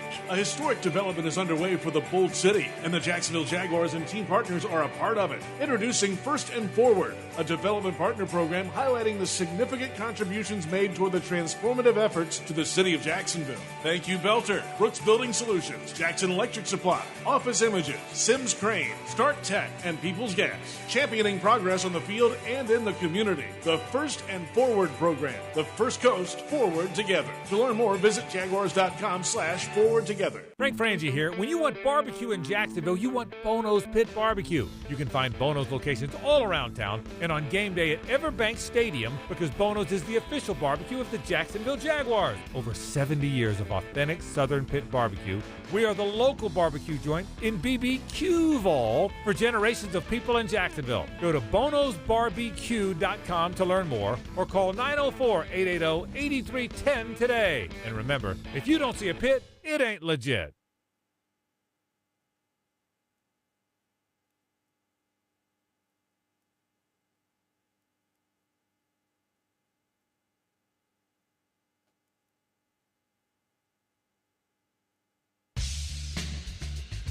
JP Shadrick and Mike Dempsey from the Hyundai Studios. This is the Publix Tailgate Show. Publix, where shopping is a pleasure. The Chiefs at 2-2, the Jaguars at 3-1. We'll wrap Week 5 tonight on Monday Night Football at Everbank Stadium in Jacksonville at 8:15 kickoff time. And tonight's game is presented by Everbank. Advantage you. Make the most out of your money at everbank.com/Jaguars.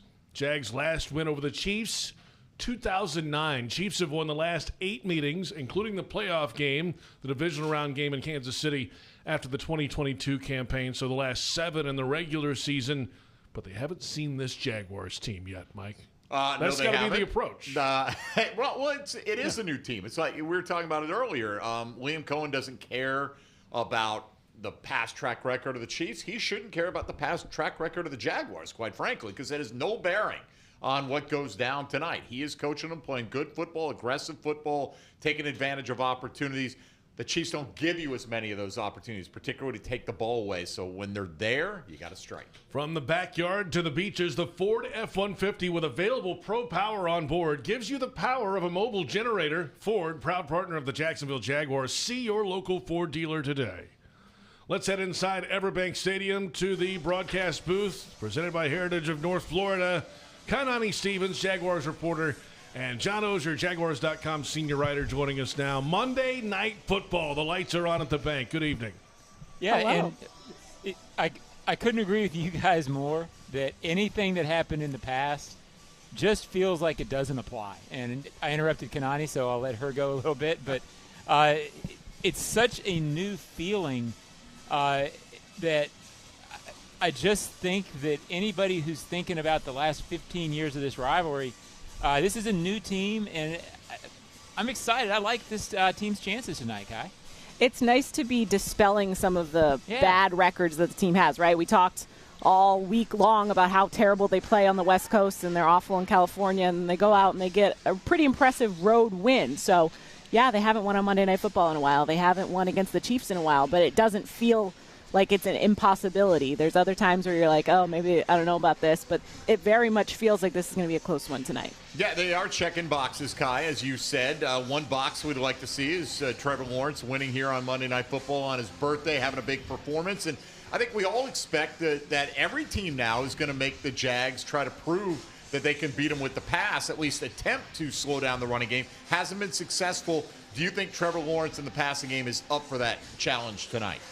I sure hope so. They're going to have to be. I mean, at some point, we've been talking about them winning these games, and it's almost entirely the running game, right? The pass game at times has looked great, but it's a consistency issue where we talked about with Trevor. And as he gets more comfortable, I'm only going to hope that it'll get a little bit more consistent. And tonight would be a great night to do it in prime time and show what they're capable of. I imagine the Chiefs are going to try to shut him down and force them to throw, but they also have allowed a lot of rush yards. So I don't know if they're going to be capable of doing that, or if they have to put a lot more resources into stopping the run, that may open things up for Trevor. Yeah, teams spend the first 5 or 6 weeks filtering themselves, filtering opponents, and eventually you sort of figure out, and teams know what you are.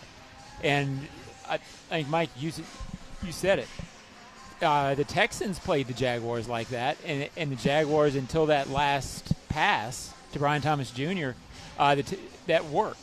So until Trevor proves that, that's absolutely what teams are going to believe this team is, and they're going to try to stop it by playing them that way. So if they're going to be a consistent running team, which I think they are a really good running team and can be the whole season, but if they can't complete, if Trevor can't beat that sort of a defense, then it won't be the kind of season that we think they can have. So it's big, and it needs to start tonight. There'll be chances down the field against that zero blitz. Remember the last home game here a couple weeks ago, that late pass and catch and run to Brian Thomas Jr. That was all out for the Texans, and the Jags, and the quarterback took advantage of it. Kanani Stevens, John Ogier with us from the broadcast booth at Everbank Stadium.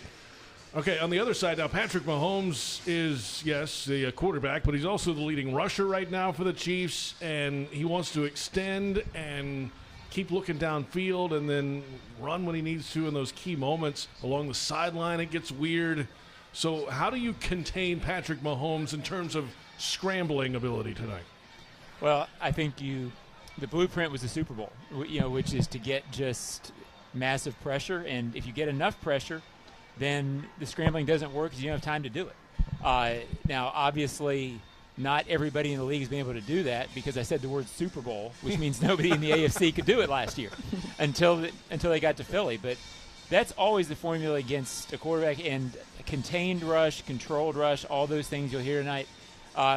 We all know what the Chiefs are if you follow any NFL, and we all know that that's how Mahomes plays. You have to be disciplined when you're chasing him, and you have to get pressure on him. He won't throw you many balls, but every quarterback, if pressured, will give you a couple opportunities.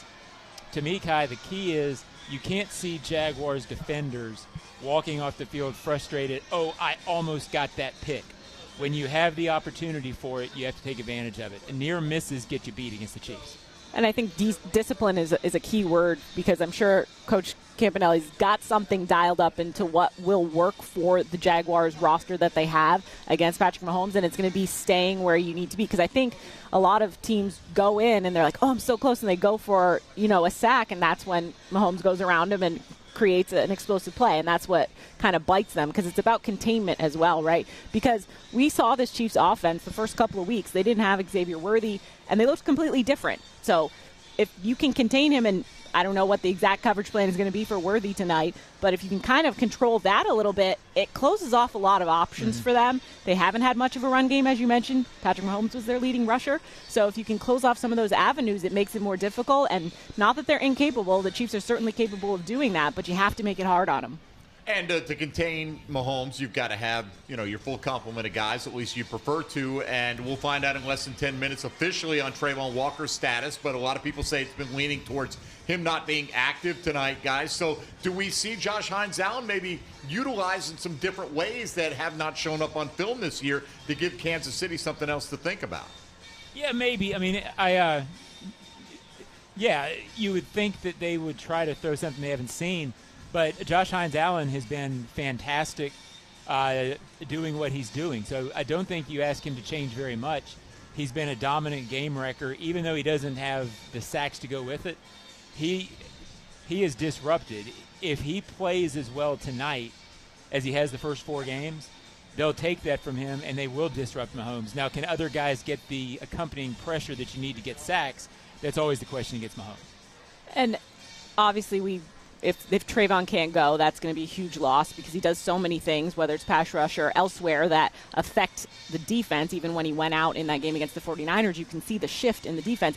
But they're going to have to step up around him, and I think there is opportunity there. The offensive line for the Chiefs is not always amazing, and that's when Mahomes struggles. So if you can get after them, I think that's going to be the best opportunity. I assume Smoot will start if Trayvon can't go. So he's been playing well so far. It's going to be a group collective effort, and you got to look in the middle as well. Eric Armstead hopefully can get some pressure up the middle and kind of complete that little containment area for him. Look, I know we talked about offense already, guys, but to me, I have complete faith the Jaguars are going to run the ball well. They've only had 1 passing touchdown over 11 yards this year, the Jags. They've got to hit a couple of more big plays than that to me to win tonight. If they connect deep, I think they win this game. Connect once deep or multiple times? Well, I mean, if they get that going and make it a factor. Got it. If it's one for a touchdown early and it sways you, it can be one. But you know what? 2's better. It certainly is. 3's better than that. Sure.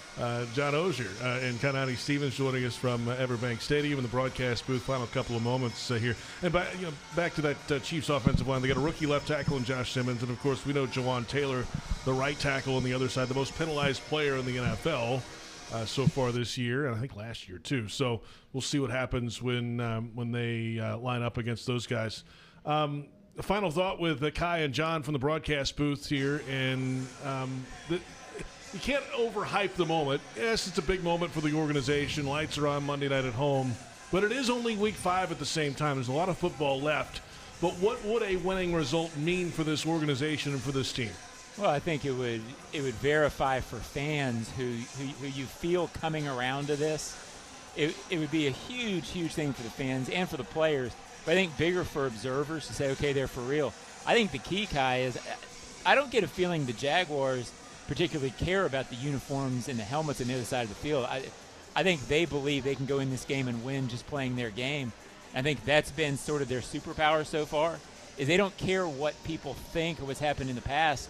They think that by playing their game, they can win games. I think they feel the same way going into this thing tonight.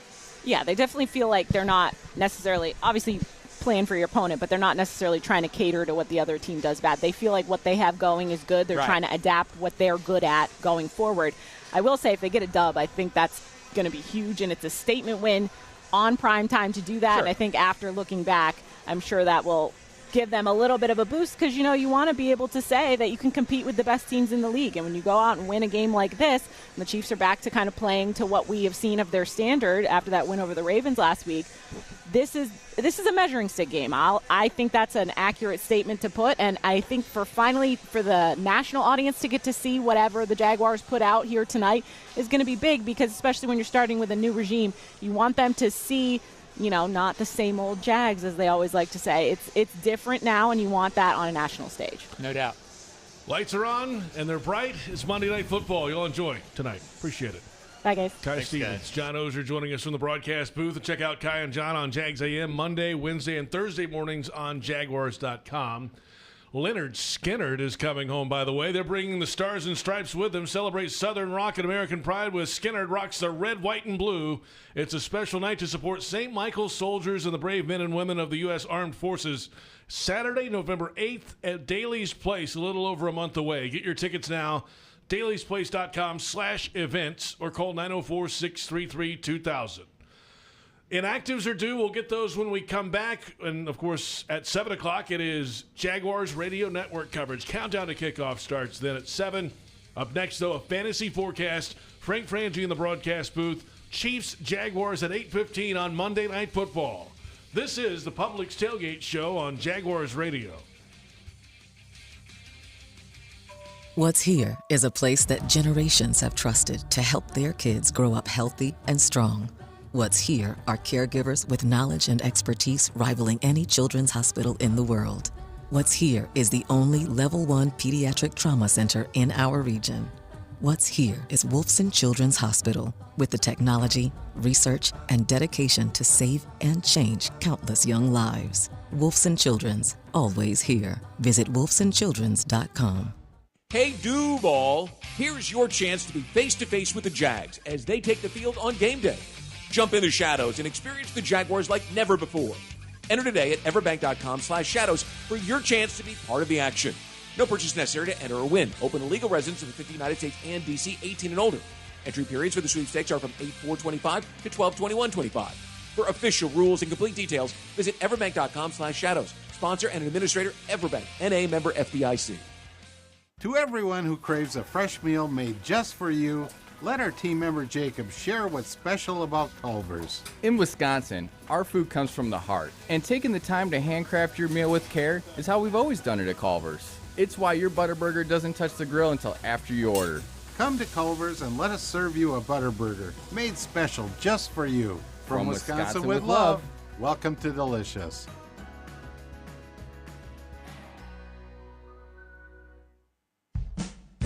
Big Number 1 Duval Ford is trusted by Duval families, Duval businesses, and law enforcement across Florida. We're Jacksonville's largest Ford dealer by new Ford sales with the biggest service facility to keep everything in your driveway and in your fleet on the road. Shop Big Number 1 Duval Ford on Cassett Avenue for our low prices and nationally recognized service-first experience. Big Number 1 Duval Ford, proudly serving North Florida since 1916.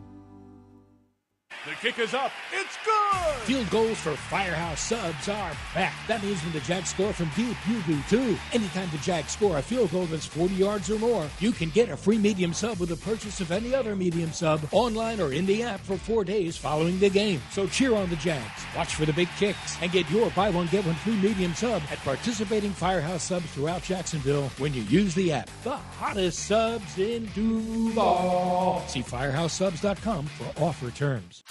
Jags fans, this one's for you. If you've got MyGate rewards, you're already in the game.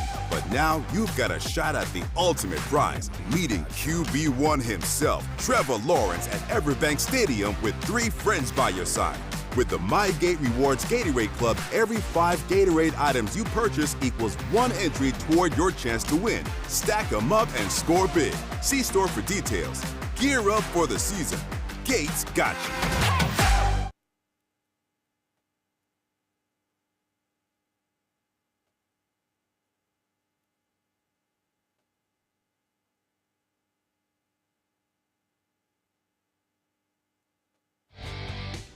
This is the Publix Tailgate Show. JP Shadrick with Mike Dempsey. We're at the Hyundai Studios at the Miller Electric Center across the street from Everbank Stadium, site for Monday Night Football. The Kansas City Chiefs 2-2.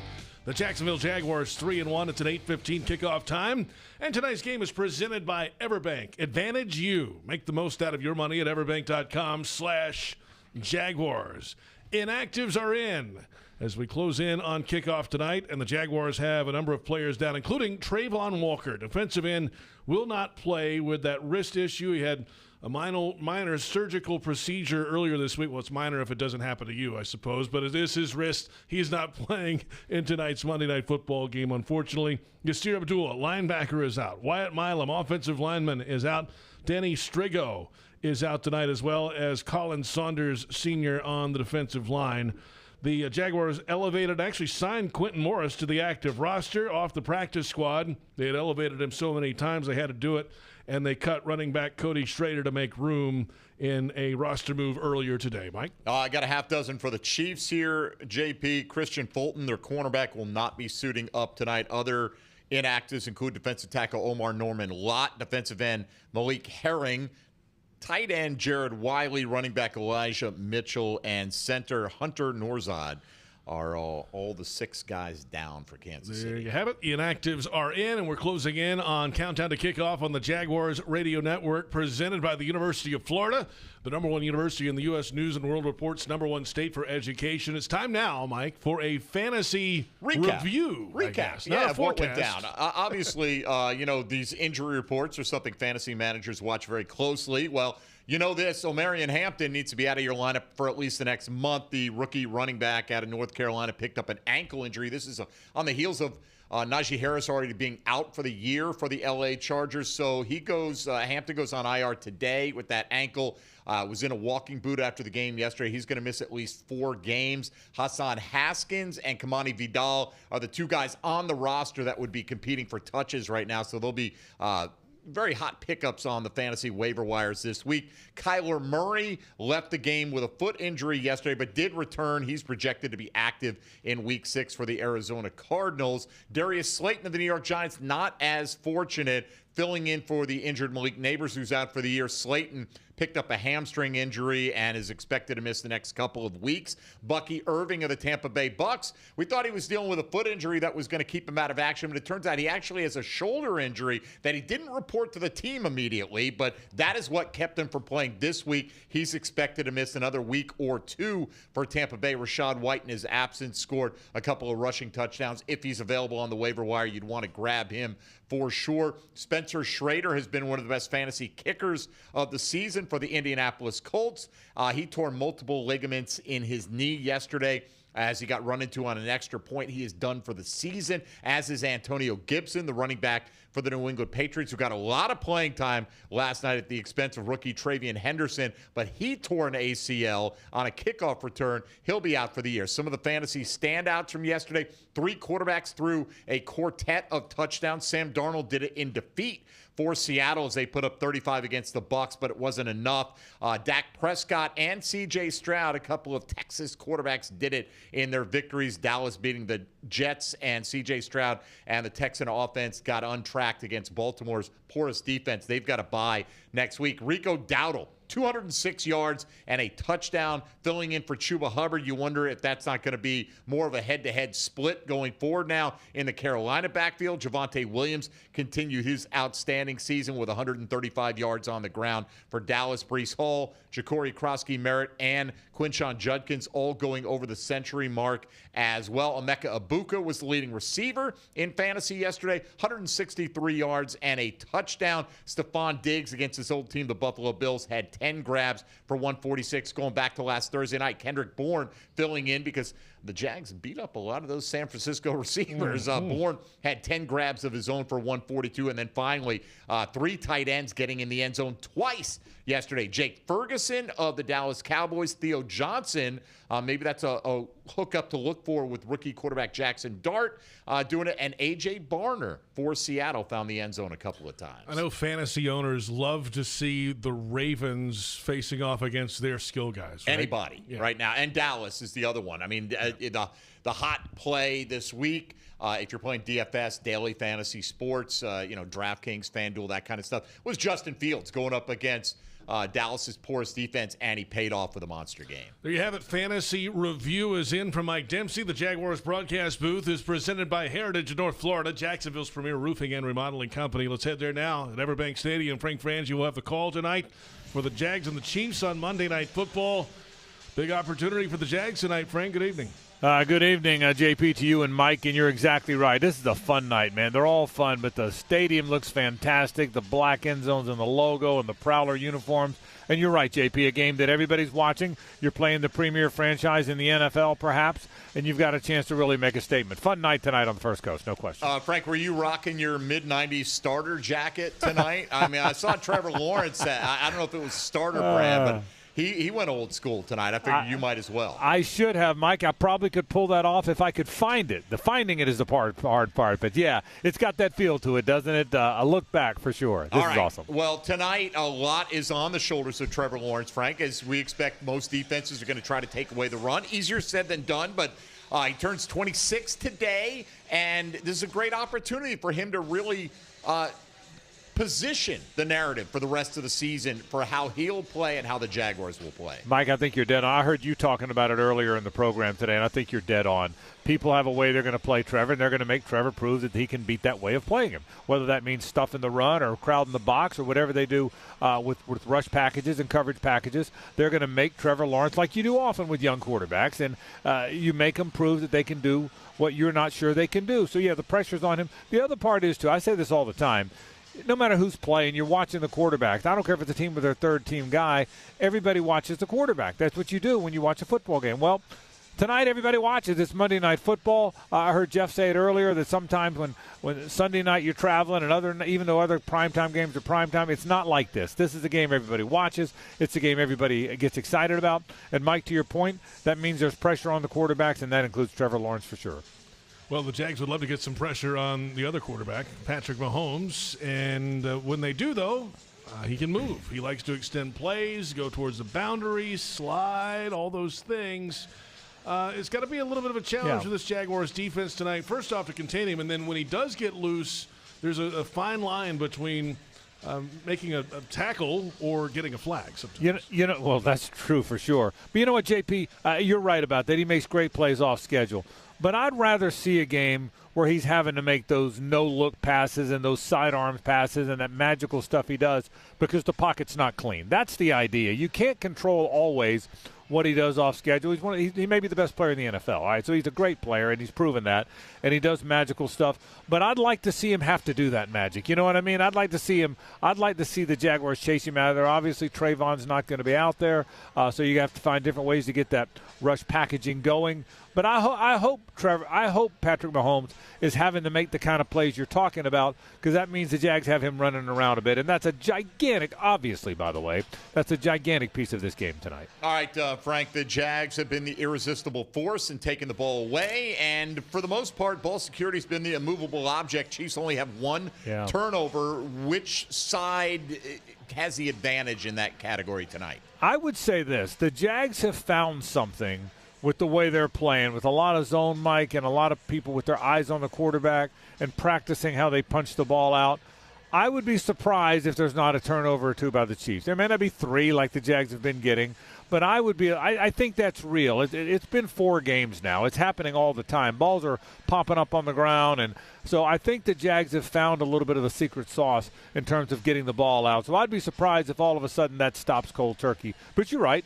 One team has 13 takeaways. The other team has 1 turnover all year long. Something's got to give. I'll bet the Jags get a few tonight. I'd be surprised, Mike, if they don't.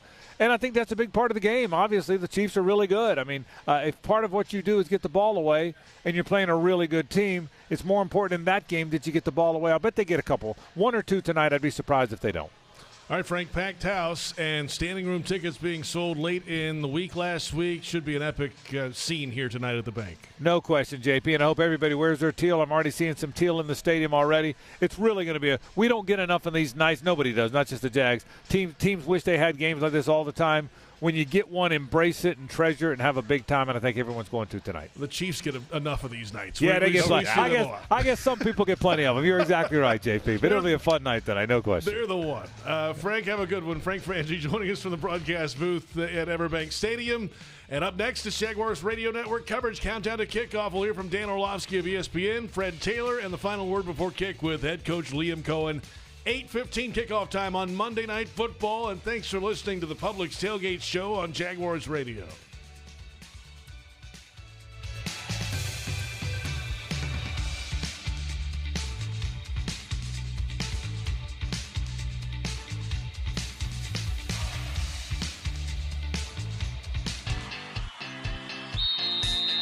It's game time, Jaguars fans. This season, feed your fandom with the Jaguars sub from Publix, the official supermarket of your Jacksonville Jaguars.